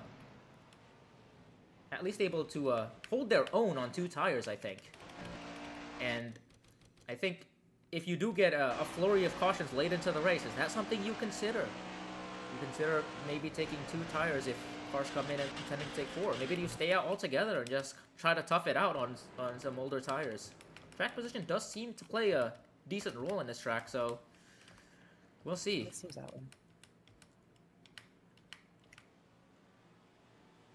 I'd try and play it very carefully with the tire game here. Yeah, I would say it might be smart to play it safe as well. I mean, considering the issues we've had with we've seen with these cars, in terms of cars going 3-4 wide and causing problems. I don't think you want to be kind of stuck out on your own on loaded tires, because that's the easiest way to get yourself hung out on the outside in a crowded racetrack where real estate seems to be at a premium here. Cars seem to be just fighting for every little inch and then some. In the case of these incidents, I mean, we saw 4 wide doesn't usually work at this track. It's possible to go 4 wide, but it might not be possible to stay that way for very long.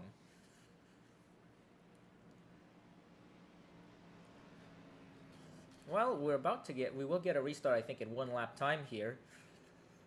Restarts have been, I think, about the same as they were in Kentucky.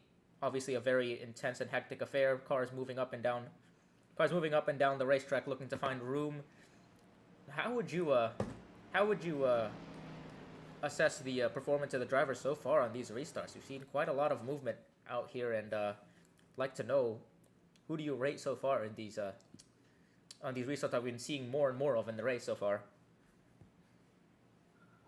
I mean, some of these we're seeing some pretty poor restarts, but I would definitely say the 84 and the 38. They're getting good restarts here. So it's 22. She's a bit off at the pits though. Yeah, maybe her pit team's lacking. Yeah, that 22 has been dropping quite a few spots in the pits. We didn't see her. She did retain position this time, but we'll see. We'll see what happens if we do get a late restart. That 22 might have to do a lot of work coming up from slightly behind to fight her way back up to the front. Alright, and with that, we're about to get this restart here, so I think it would be a good time to start our FanDuel fan picks. I'll start with you again, Ellie. A lot of picks, I think, in terms of drivers, so which one do you think will have the best shot at winning this race? There are a lot of picks here.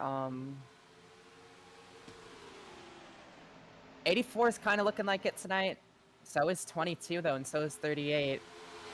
I think they all have a really decent shot. I might stick with the 84, though. Yeah, Casper Van Weber he's kind of far down in points right now. So is a lot of Uberman right now. So is a lot of Uberman, really. Uberman's kind of just vibing outside the playoffs at the moment. But they've made a lot of good runs. The 8, of course, of Kate Summers has come close to winning quite a few times. We saw the 82 of Martel come close to winning at South Boston. 84 has had quite a few good runs to her as well. So we'll see if that 84 has a shot at bringing it home today. As for my own pick, I might go with that 65 of Latanya Gray. You talked about aggression at this track and at Kentucky, and how I think if you put aggression the right way, it really does reward you in these restart situations. And the 65 has shown quite a lot of aggression. I think on par for what I expect in a typical Latanya Gray performance, I would say. But at the same time, I think her aggression here has more or less been rewarded most of the time, I would say. She's going to have to manage that aggression really well, especially in these last stages of the race. But at the same time, that 65 car, I think, has the speed to fight up here for the win come the end of the race. All right, and Yeah, with that's that, a fair point. yeah, and with that, we'll take you over back to the booth for their picks and commentary of the rest of the race. We'll be in pit lane doing pit reporting for the rest of the race. So hopefully, we'll see you then. Liam, you got a pick? Yeah, I mean, it's a bit of a cliche pick. She's been running up front all day, but Naomi Davenport in that 22, she's running off the momentum of a win last week. Up in second position, has been leading a lot of this race. That 22 team has looked really strong, and I could see her, carrying that all the way to the finish today.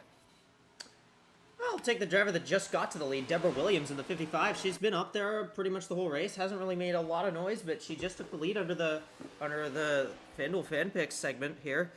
So I think I'm going to take Deborah Williams in that 55 car. She's up front, and I think it's never wrong to go with the leader. It's your FanDuel Fan Picks. And Been a very interesting race so far. I missed the wreck because I was in the bathroom. Is it any surprise that the big one struck on the during the halfway report? It's There's 3 guarantees in life. It's death, taxes, and a massive accident during the mid-race report here in AWSCO. I don't know. I can't even say anything at this point. How about the 22? Or how about the 65, excuse me. Latanya Gray got clear of the 84 there, and she has just absolutely rocketed right up to these cars. She's really quick. Those Dark Horse Racing cars, both of them looking really strong in this later half of the race. You know who else has been pretty strong is Robin Morales moved up into the top 10. She's pretty well up here. Ashley Johnson in the 24 is up here as well. That's there's two Ubermont cars up here, and Kate Summers, even after her even after her issues, she's still running 22nd right now. Obviously she's she's a little off pace and kind of running with a few cars that are damaged and towards the back of the field, but still up here. Say about Robin Morales, I think she just got extremely lucky to be in the situation she's in right now. She has been running around sort of in the low 20s all the race long. Was at the back of the field. Had she still been at the back of the field when the big one struck, I feel like she probably would have been a part of it. But she's up here battling around the top 5. I think she was up to maybe 3rd at the highest during that mid-race segment. So really great comeback for the 26 team, as has been for a lot of these cars that weren't up front. Here comes Latanya for the second 3 spot. wide for Here second. comes Fitzmaurice trying to take him 3. And the benefactor is going to be the 22 using that resin. Davenport using that resin up by the wall. At top lane, I mean, it is when it sticks, the top sticks. So. Yeah. Latanya's kind of been struggling to get grip up on the top lately. I'm not sure if that's just it's not panning out with her driving style, or if she's just kind of overdriving it a little bit. I mean, the 65 it might just also kind of struggled. With how much tire wear goes on at this track, it might just be a bunch of the rubber from the tires sort of reducing grip up at the top lane of this racetrack. 3 wide contact, I think, between the 38 and 22. Fitzmaurice moves Davenport all the way up to the top. They were almost 4 wide. Robin Morales is up here battling for the 4th spot.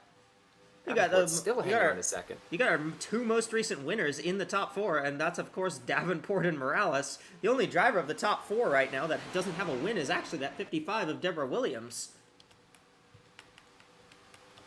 But I mean, I think this is another good shout out for Isabella Fitzmaurice.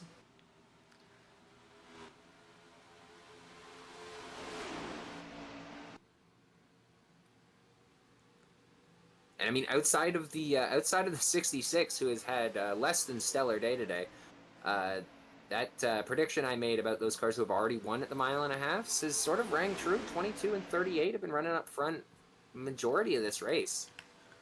They're about to catch the 93 of Uzi Oberman here as well. They all check up on the inside lane there. Davenport's going to try and take the lead, and I think she's going to pin the 55 behind the lap car. Yes, she is, and she's going to get to the lead. The 22 out front. Here comes Robin Morales into second. Look who's going to end up in battling for third. It's going to be Ashley Johnson and Rose Lockport, and here goes the 26 for the race lead.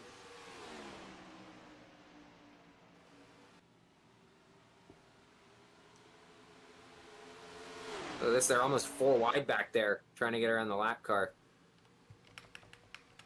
Lap cars are going to cause so much problems. How about Karina Willis-Calloway? She's been kind of... haven't really said a lot about her in this one, but she's actually on the edge of the top 10 now. Real quiet race for Karina, and she's now up front. We've been saying, you don't need to be at the front of the field to be in contention for the win. We're seeing that right now. A car that's been out back pretty much all day battling for the lead. Another one working her way through the top 10. Yeah. You got Johnson, Lockport here. Morales actually led at the line that time, and I think Morales is going to get clear of Davenport here. See if she can slide up. Yes, she does. She'll pull that slide job to perfection. Davenport trying to pick a lane, see if she can get back around the 26 car. Looked low, but the 26 blocked. And Robin Morales once again out front. Remember Morales a couple weeks ago in Milwaukee took the lead very late. She won the pole in that race, took the lead very late, and won the race. I think she only led the first lap and then the last like 12. I believe that was it. But that's all you need to lead is the last lap. Everything else between the last lap and the drop of the green flag is just a bonus. So. Yep.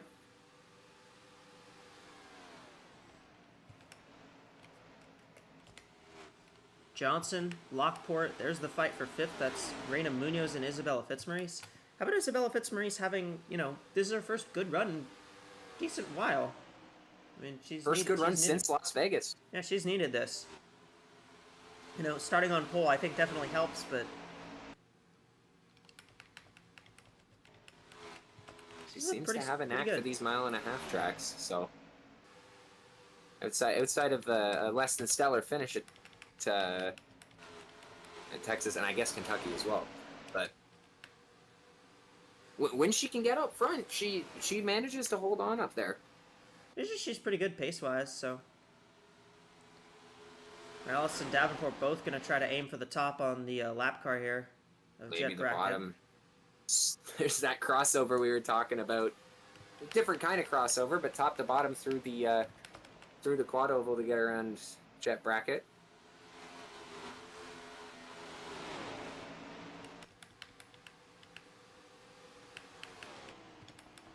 Sort of started to tame out a little bit here. Maybe now that we've taken a few cars out of the race, they've actually finally they're actually able to calm down a bit. Look at the 24. Looking at the inside of Davenport. That's for second.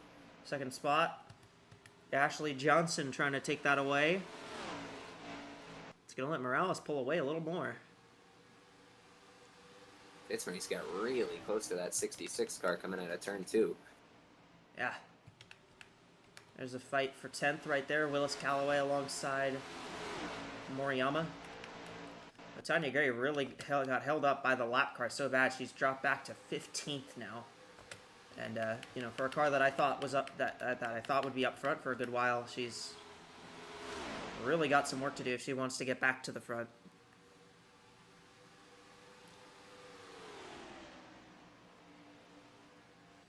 Davenport holds on to second for now. Johnson, though, still challenging. Got to fight for 4th behind with Munoz and Lockport. And the 24 goes back to the inside on Davenport. This is what Morales wants to see behind her. They keep battling. Everybody battling for second. Track position, extremely important here. And I mean, especially with the caution having come out on lap 120, they are in that range where they probably won't be able to make it on fuel, and this might end up, if we go green the rest of the way, this will stretch into a fuel mileage race. So it will not. Well, yeah, I don't think they'll even be close because they pitted what 120. They can only go about 60 laps, maybe. So they'd have to stop with 20 to go, maybe 15 to go at the latest.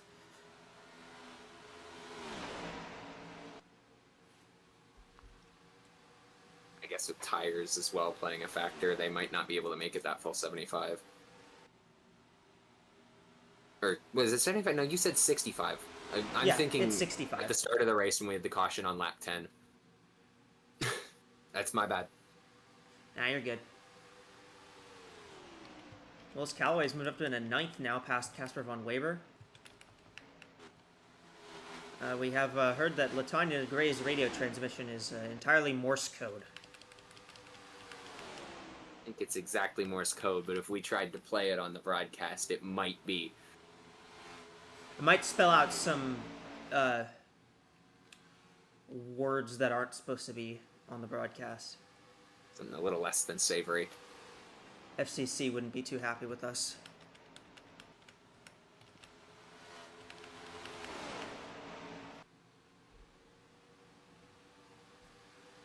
You know who is feeling happy right now? That's the 26 of Robin Morales. They're just under a second ahead of the rest of the field. Yeah, she's doing pretty good. How about Rose Lockport up in a 4th spot? I mean, Rose Lockport has 77. pretty consistently been showing speed a lot in the last few weeks. Lockport has gained a lot of ground on the points, and Pretty quiet race for Rose Lockport as well. We hadn't talked Yeah. about her much on the broadcast heading into this point, but you know, if you want to be up front, being up front late is the time to do it. fight back here for 7th. There's Fitzmaurice fighting with Van Lundquist. Those are 2 of the green and white cars.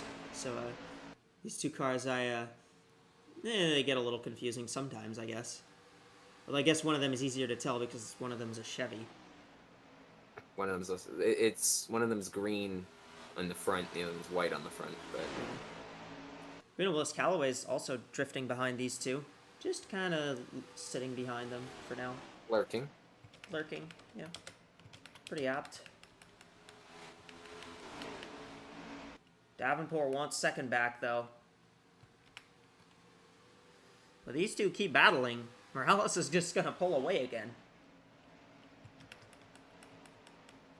We still have 1 pit stop left, so Yeah. you don't exactly need to make all the aggressive moves now. You'll want to have the track position to be in a good spot with, you know, 15, 20 to go when that pit cycle hits, but you know, an aggressive move right now could be a bit costly, especially with what we've seen so far in this race. Yeah.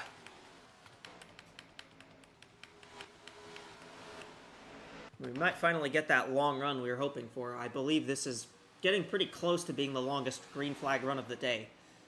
We're going to be about 30... I think we're about 30 laps into this run.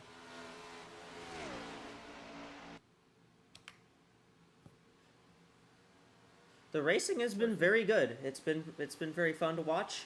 Just have had some issues with, with everybody staying clean, but there weren't really any major incidents until that most recent one that we had. That was literally the first time anybody fell out for crash damage. Pretty wide. The back here. Back here, that's Moriyama, Wilson, and Von Weber. And Latanya Grace trying to stick her nose in that. Abby Buchanan, a lap car there. Morales going to catch the 93 as well, another lap car who's a little off the pace. As easy to get past the 93 as it was to get past the 59. Yeah, that's going to let Ashley Johnson close just a bit. Gap down, at least last time it was down to just about half a second. It might be a bit closer as we come across the line this time.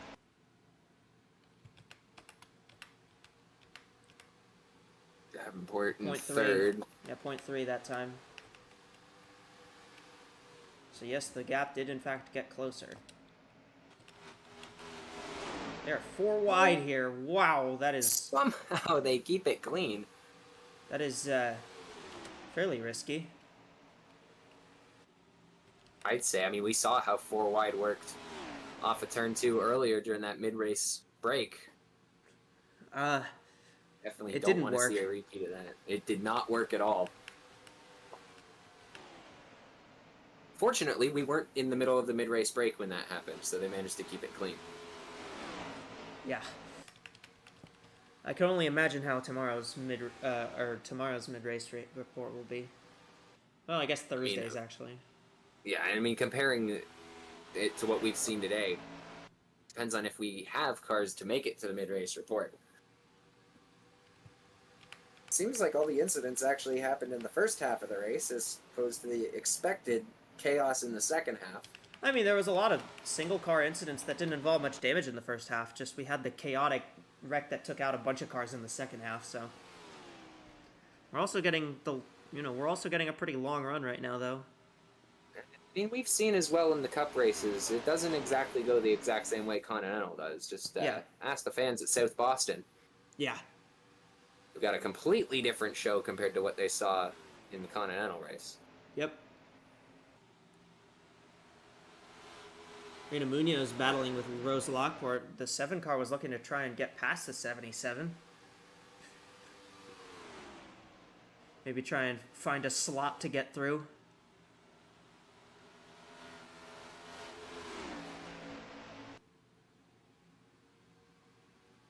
I'm sorry about that one. She might have found it. The slot might have been in the bottom there. She goes to the inside of the 77. That's all sevens battling through turns 1 and 2. I'm not sure you understood my my really funny pun. Still side by side.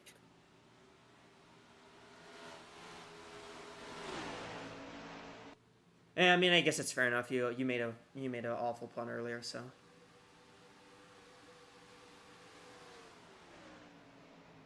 That I did. Fair game. It's fair game, I think.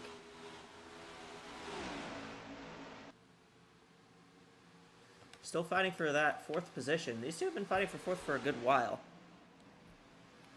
Whoa, the 42 and 55 made contact.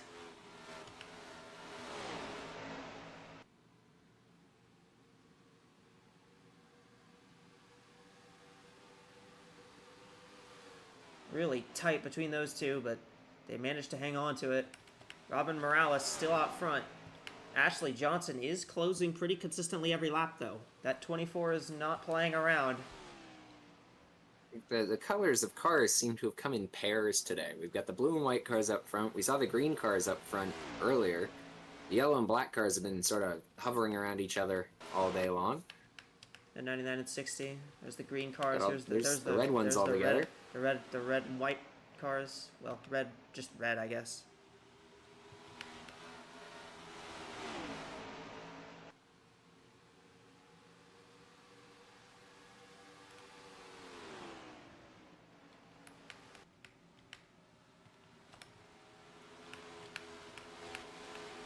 Still fighting here for the 7th spot. That's Von Lundquist and Fitzmaurice. They keep fighting. Jennifer Wilson's pulled quite a ways away from this group. LaTanya Gray is up to 11th now. Wilson's in 10th. She's starting to close up just a little bit. Tanya Gray in 11th, but it is a big gap to 10th place. Oh yeah, she's got 2 seconds to make up there. I'm not sure if that's something that's going to be made up.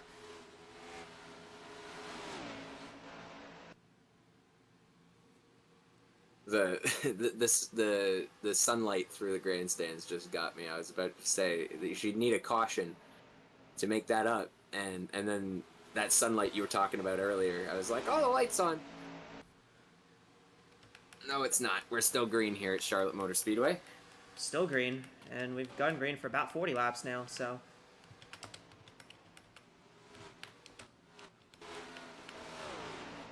This is easily the longest green flag run of the day, and we may see some pit stops fairly soon. At 25 laps until the end of this run. Yeah.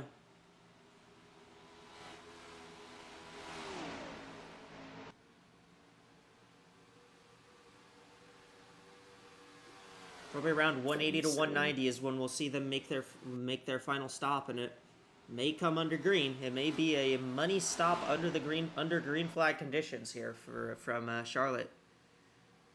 Those final stops are going to be crucial. 22 team is what I want to watch coming to pit lane. I mean, had few struggles on pit lane all day today.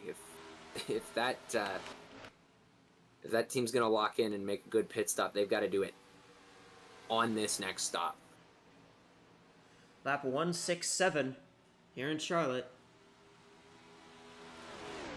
A lot left in this race, and it has gone by quickly. Morales holds on against Johnson, but Johnson is closing. I mean, the 24 is there.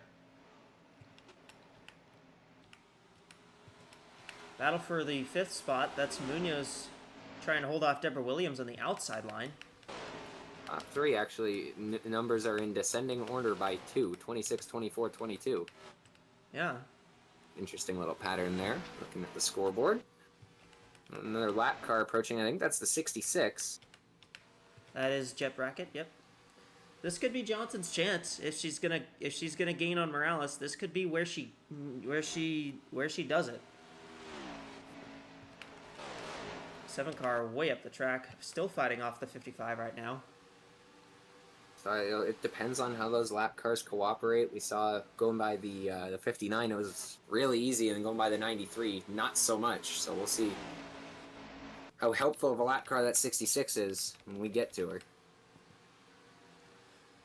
Also depends on where they catch her. These two ran almost the Ideally. exact same lap time. Ideally, it'd be on the front straightaway. Kind of not really much position change right now just because it's so difficult to make up ground now because the inside just doesn't have anything. The outside is so much stronger right now. Morales has caught that 66 car. Looks like she'll She goes pass by her on the pretty inside. easy. 8 car into the 8 pits. cars on pit road a bit early. That I think that's just trying to protect herself from being lapped here.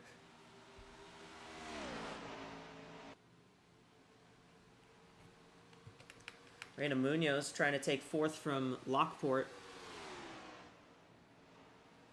Oh, they're going to be in the contact, wall. They're both in the wall, but they hang on to it. They keep it straight. Lockport comes down and she spins, and Von Lundquist is around as well. Caution's out as everybody came down pit road. Lane. The leaders were on pit road when that caution came out. I believe that was going to be where the stop was. It's Davenport who's leading right now, but these cars that just pitted, as long as they can get out ahead of these cars, they will actually cycle around and be. They will be the first cars. They will be the lead car. They will be the leaders, and this might hurt the 20. This is going to hurt the 22.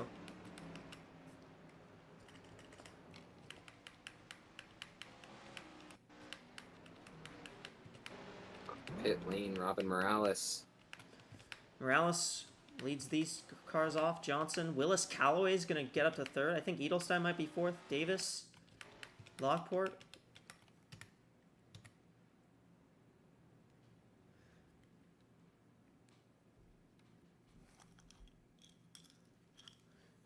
Well, Strange incident to force that pit cycle here late in the race at Charlotte.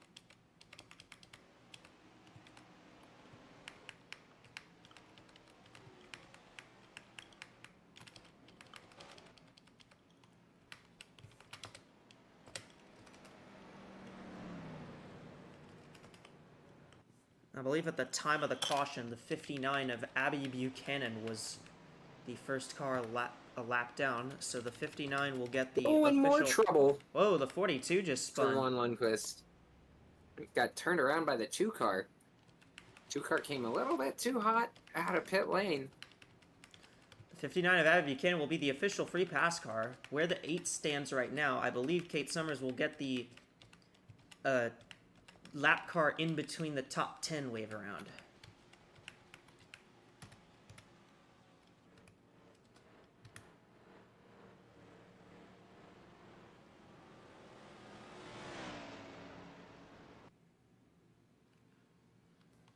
It used the road course chicane a little bit to wave past everybody there. I mean, that's the most the series will be using of the Roval, so might as well have some fun while you can, I guess. Feel those curbs under your tires. Rumble strips. A very interesting way that this lineup has shaken out because of this.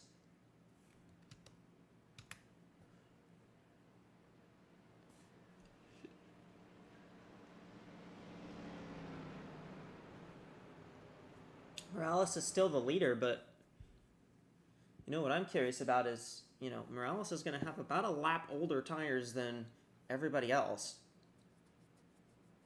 That lap is a lap under caution, though, so... Well, it will be a lap under green because she did race back around to the caution flag, so... I guess that is true.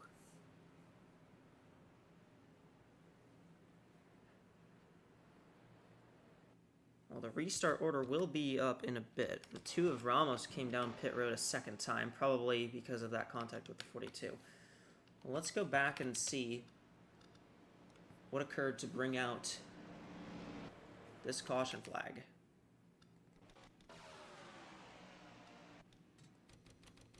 '77 car and the It was the 77 and the 7 battling here. I think the 7's trying to stay high to not run into any cars coming to pit road, and they both get on the wall. I believe the was the unlucky 77 number for these two. 77 comes down, tries to come down to pit, and just Cleans out Von Lundquist there. yeah, spins the 42. I think she pitted from the top lane, and well, you really aren't supposed to do that. Can't do that. All right, well, the top 10, as the lights are out on the pace car, it's Morales, Johnson, Willis Callaway, Edelstein, Davenport, Davis, Williams, Gray, Lockport, Wilson.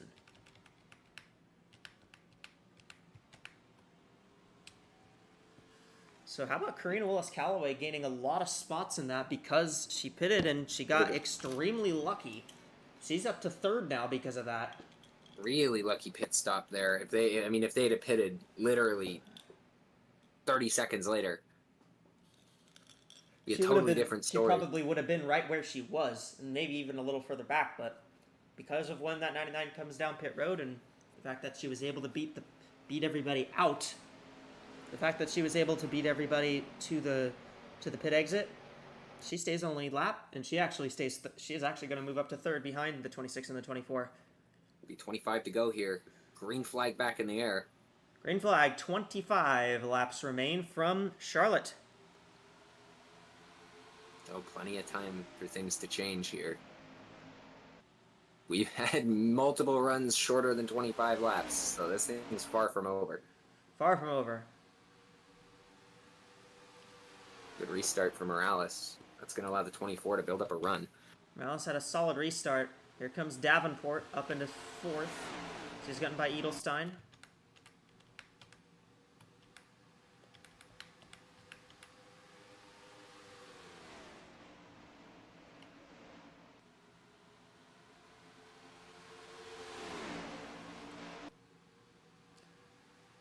Battle for 2nd. Here comes the 99. Karina Willis-Callaway.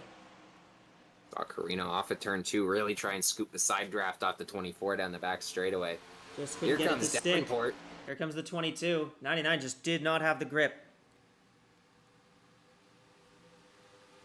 Here comes Naomi Davenport. Here comes Deborah Williams trying to make up some ground. Takamoto Aya moves up into the top 10. Davenport, who's led a lot of this race, trying to get back up to that top spot. Not a lot of time left here. Davenport to 2nd. Our 2 most recent winners are going to duke it out here. Assuming we don't have a 3rd party that throws their name into the mix.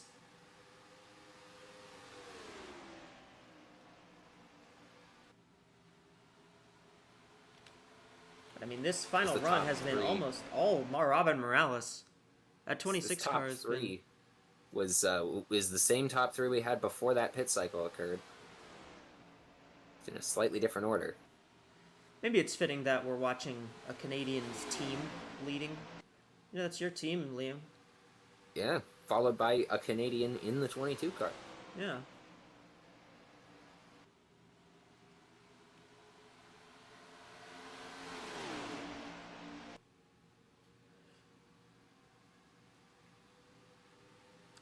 Williams trying to move through. 20 laps to go here from Charlotte. E5 moves up the track, sort of a wide job scenario there, try and take 3rd. Tried to slide job it, couldn't make it stick though. Latanya's gotten around Lockport to get back into the top 10. Not a lot of grip in that middle top lane 22's there. 22 has closed up on the 26. She may make the move soon. Here she goes. Battle's heating up. There she goes to the inside. To the inside. Davenport for the race lead on Robin Morales. What does she have? Still side by side. It is a dead heat down the back straightaway. Here comes the 55. 55 is closing in. These two battling is going to drag the 55 in here. Where does the 55 choose to go? Clears. Morales stays clear for now. Here For comes now, at Williams for least. second.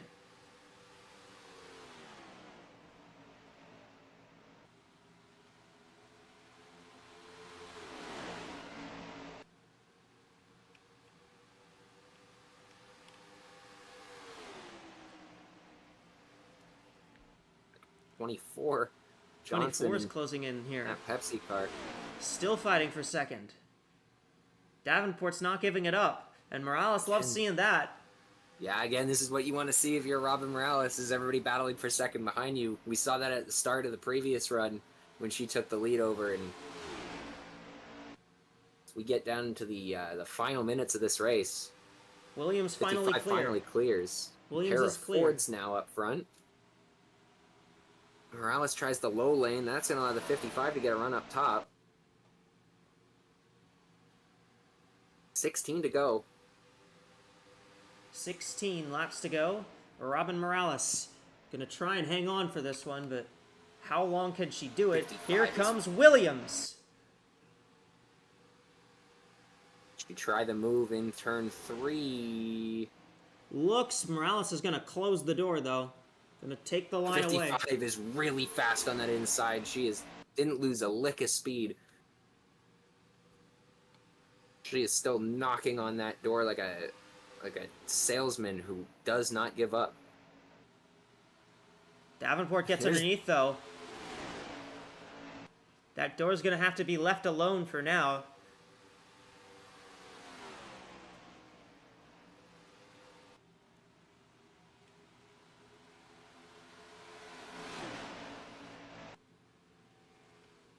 .14 to go now. Battling for second again is the 22 and 55. 99, Karina Willis-Callaway. Up to fourth if she can clear the 24. Still very much a factor. 2 Hondas on the inside.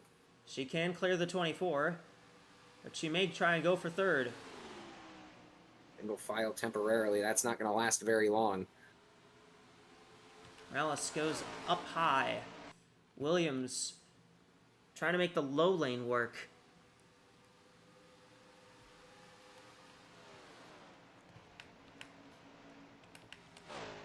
And you know, the curious thing here is what will happen when they catch lap traffic, because the 93 is not that far away.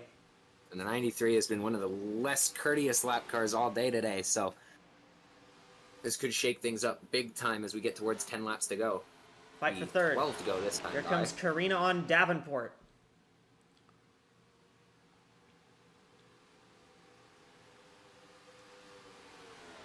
Davenport will hang on to third for now. And just like a Jehovah's Witness, Deborah Williams is right back on Will Morales' door. And here she goes. Pins are behind the lap car. Lap car goes low as well. Now goes back high. Morales is going to get stuck behind the 93. Needs to get to the bottom. She's going to in the quad oval, which is probably the best spot to pass a lap car. But now she loses the lead, and it's only 11 laps to go. And it's our Windows 11 to go. As Deborah Williams out front in the 55 car, looking for the first win this year for Dark Horse Racing. Robin Morales, Naomi Davenport, Karina Willis-Callaway, and Ashley Johnson. Anybody in this top 5 could win this thing. I mean, this is far from over, and we're coming to 10 laps to go here at Charlotte.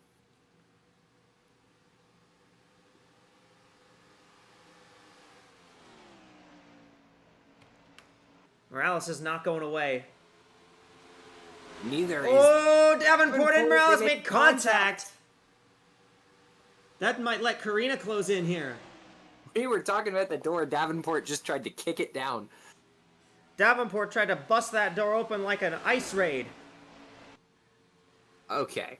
Okay, maybe that was a little too far. We're getting a bit ahead of ourselves here. Especially with the Uruguayan driver. Fight for third still between Davenport and Willis-Callaway. Has a half a second to make up. Not a lot of time left.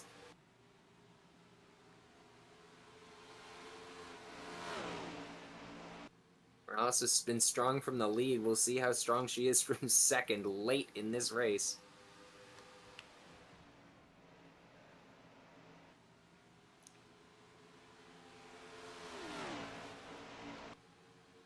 More lap cars on the horizon. Not sure how much of a problem they're going to be.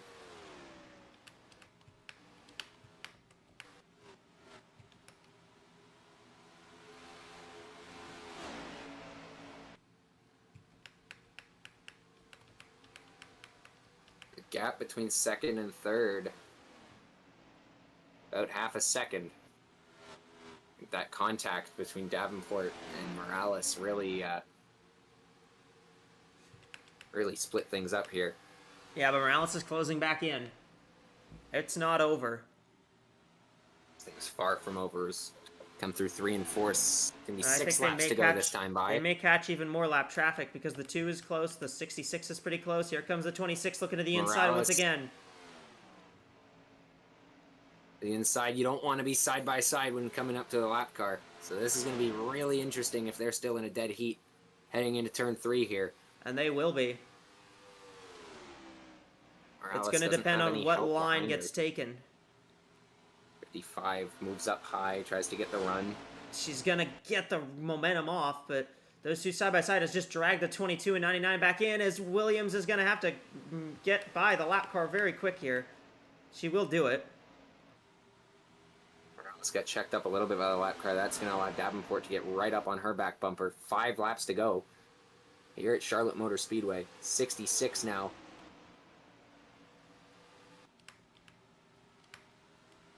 Williams trying to hang on.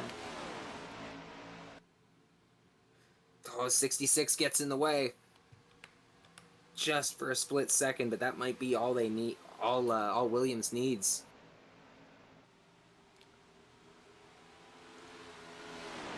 Morales, Davenport, and Willis Callaway all stuck here fighting for second. Here comes Davenport for the second position. And that might actually end up being what helps Williams the most, is if they start fighting for second. Brenda Davis has closed in on Ashley Johnson for 5th.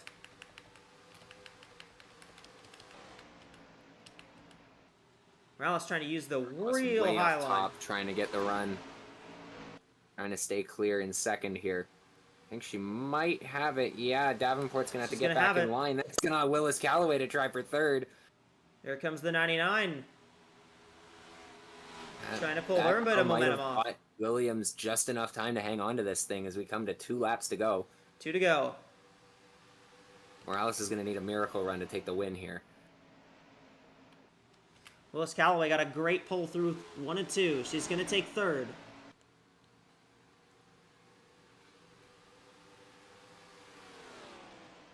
We're 3 and 4. No lap cars in the way.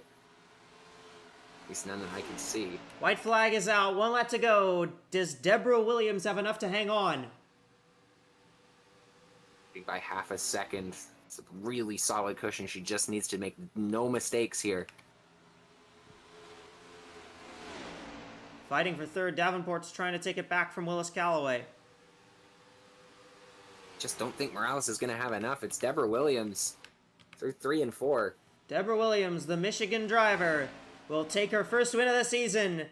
Deborah Williams wins in Charlotte.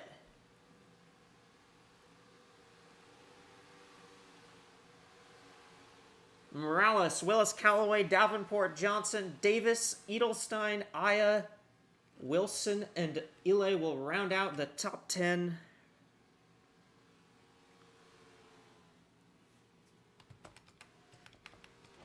Take that trophy, pack it, tape it, stamp it, and ship it via UPS to Deborah Williams' front door. She's going to win at Charlotte. You don't want it to be shipped through UPS. No, I don't think so, but it's the thought that counts.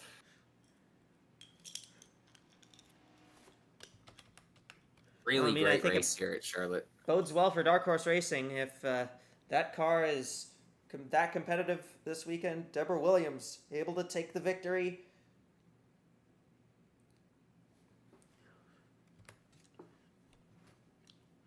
Robin Morales finishes second. Still a great day for Robin Morales, even if it wasn't the win she wanted. I think you got to be happy with a P2. If you're Davenport, you got to be happy with a P4. Both of those two drivers have been looking for some momentum. Yeah, two of the cars that are locked into the playoffs with multiple races missed due to qualifying. To get top fives here, really say like, hey, those wins weren't flukes. We're here and we're here to compete. So a win is obviously what you want to have, but great days for both of those drivers. Naomi Davenport led a bunch of laps, as did Robin Morales. Real statement made here as we get towards the second half of this regular season. Deborah Williams hangs on for the win. How about Karina Willis-Callaway finishing third? Great run for her. She's needed some momentum. She had a bit of momentum beforehand, but she's gotten it back now. LaTanya Gray 13th. Not an outstanding run for LaTanya, but good enough, I'd say. Kate Summers, her strong runs in a row come to an end with a 22nd place finish, but to be honest, she did a pretty good job for the damage and all the issues she'd had today. Isabella Fitzmaurice, our pole sitter, going to finish outside the top 10 yet again. 19th for Fitzmaurice. Takamoto Aya finally gets a run that actually finishes off pretty well. Finished 8th in this one. And points leader Eliza Evergreen, 15th. Second place in points, Vinnie Schultz did not finish the race. She finished back at 32nd. Cara Reynolds in the 95, back in 35th. The next car in points actually was the 64, who was only one spot ahead of Evergreen. So Evergreen is probably going to extend her points lead even more. She was already 41 points ahead of the 62, so... And Deborah Williams, her first podium finish of the season is going to be at the top of it. Yeah. Best finish of 4th this season. That was at California. Had a top 5 at Texas as well. Had a P5 at Texas as well as a P5 at Milwaukee. Solid run today for that 55 team. And now locked into the playoffs of the win. That's exactly where you want to be. Yeah. All right, well, we're going to take you down to the studio for the post-race show with Rasha and Ellie. What do you two have after this one? What's your general thoughts on this one after this race is concluded? Well, hello and welcome to the studio. We're here for the post-race show, and well, would you look at that? I think we finally got our long run out of the way in that second half of the race. We had quite a lot of racing at the end. We just about got to a green flag pit cycle for about a half a lap before another caution took us back into short run territory. But otherwise, I think the racing we saw at the in that second half of the race was really fun to watch. We had quite a lot of cars moving around, and we saw cars use basically all of the track as we saw as well in the first half of the race. And I think you'd agree with when I say that the racing was the quality racing was quite high again in this race, I think. Yeah, I would agree 100%. We saw some very high quality racing, some very intense, high action, aggressive racing here.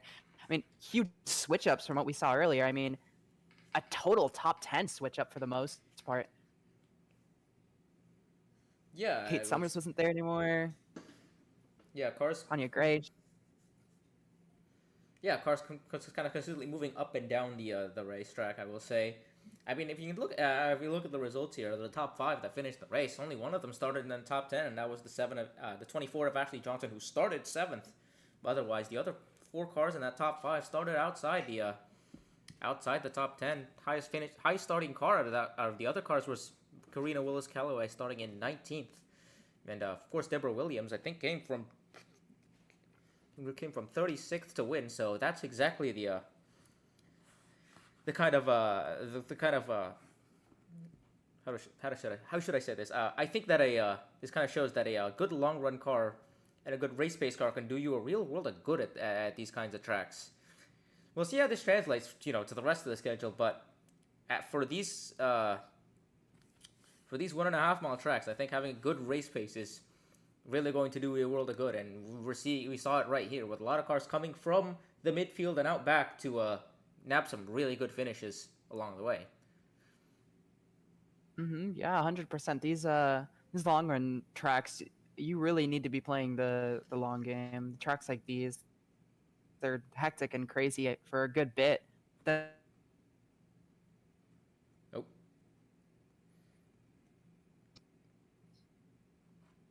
We might have lost Ellie there for a second. Sorry about that. oh, Oh, there you did go. I? Am I You, back? you cut out for a second there. Yeah, you're back. Okay, where did I cut out? Shit, I actually don't remember. I don't recall. I wasn't Oh paying well. attention there. I Yeah. was kind of just Well, saying that yeah. You were with a talking about long track run like pace, this, you obviously. need to play the long game. Yeah, yeah, you need to play the long run with a track like this, and it really showed with this race. Yeah, I would think so as well.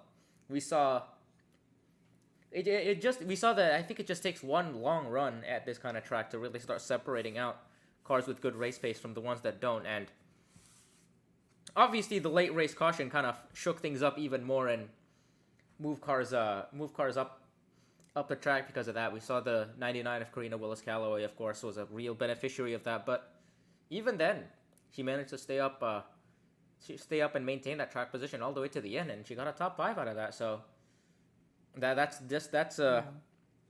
I think that's what kind of supports what we're saying when we say that having a good car.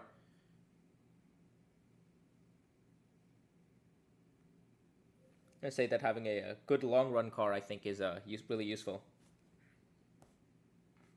Yeah, I would say so 100%. Long run cars, especially on these tracks, might be the way to go. Yeah. And around when there was 4, 5, 6, 7, 8 laps to go, it kind of seemed like it was anybody's race. But then once you got down to the last few laps, it really seemed like Deborah Williams was going to take away. Yeah. And she did it. If I was her team, I'd be pretty happy with this win. Yeah, I think so as well. I mean, Deborah Williams has been running pretty well most of the season, has 3 top 5s already, including one at Texas. So pace has shown pace already at these tracks, 4th at California as well. Shown pace a lot of these intermediate and above tracks. And I think this was this was kind of a culmination of that, finally getting that win for her.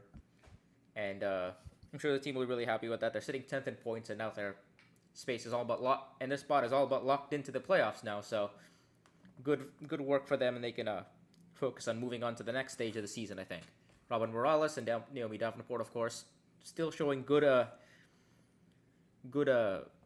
pace in recent weeks since getting those wins. I mean, those two teams have looked really strong, and they just continue to look really good as the season goes on. I mean, Davenport has been notching top 5s and top 10s whenever she can make the track, and now that she has that win provisional, that will really help her. I think get an upper hand in terms of the qualifying battle, I should say. If you look at other cars Yeah, in I the think top. so too. Mm-hmm. Yeah, we look at other cars in the She's top. had some pretty promising results. Yeah, I would say so as well. But again, that's kind of just what happens when you're kind of down in points right there. Oh, now we're starting to see cars in the 20s not qualify for races, so it's starting to get really tough out there in terms of to get cars qualifying in. So things are getting really hectic if you're in those 20s and you don't have in the points and you don't have a win. Things are kind of looking hairy, I think. I will.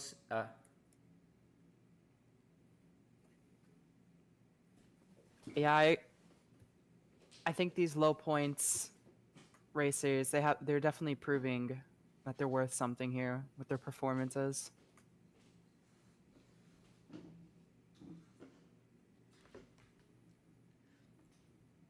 Sorry, did you say something? I didn't quite get what you were saying. My internet is cutting a lot. I was saying yeah, that these low points racers, they have something to prove, and they're doing it Yeah, with their performances lately. Mm-hmm. I will say, good. Another a good race for the 54 of Brenda Davis. That is one of the drivers that we kind of neglected to talk about in the pre-race show. That's a driver who didn't make the last 2 races before this, and is sitting 36th in points. So Brenda Davis had a pretty strong start to the season, but results really kind of tapered off in the last month or so. And yeah, on a return back to the track here, she gets a top 10 finish and was running pretty well all day, I would say. Eli also nabbed the top 10. Seems to be I think the booth mentioned that there are quite a few rumors regarding the future of some certain drivers, and I would think that Eli sitting that far down in points would have to be one of those. But a top 10 right now, I think, would take off some of the pressure for that team as things go on.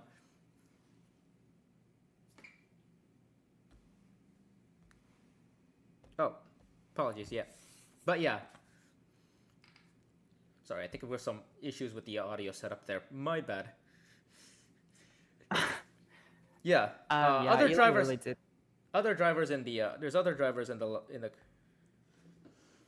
There's other drivers in the that I would say that are in the cut line that I would be taking a look at. Ashley Johnson, looking at who's kind of in that playoff bubble, sitting in 21st, a few points behind the playoff cut line, had a really good results. I'd say even maybe Jennifer Wilson, who's sitting 27th, has had quite a few good races so far. Three top tens in the last 5 races, and adding another one, so that make 4. So to make that 4 in the last 6 really good runs for the 60, we might see that team as being another one that's gaining momentum at the right time. If they can get a win, I think that's another team you have to look out for. And maybe even that 11 team of Takamoto Aya. They've kind of been the weak link in. I would say they've been the weak link in Inverness's Continental program. But at the same time, right now, with these results, I wouldn't be surprised to see that 11 team of Takamoto Aya get some. Maybe if they notch up a win, they might be a force to look out for for the rest of the season. All right, anything else? I agree. Mm-hmm. Do you have anything else to comment on? Maybe a look at the rest of the schedule before we go. Just a few racers here I would like to point out did really well. It was really the same ones you did, but Anderson also did really well this race. I feel there was a good point where majority of the time she was passing a lot of other racers that are pretty high up there in points as well. Yeah, I think so as well. Jackie Kennedy is another driver who's kind of snuck her way into the playoffs on points right now.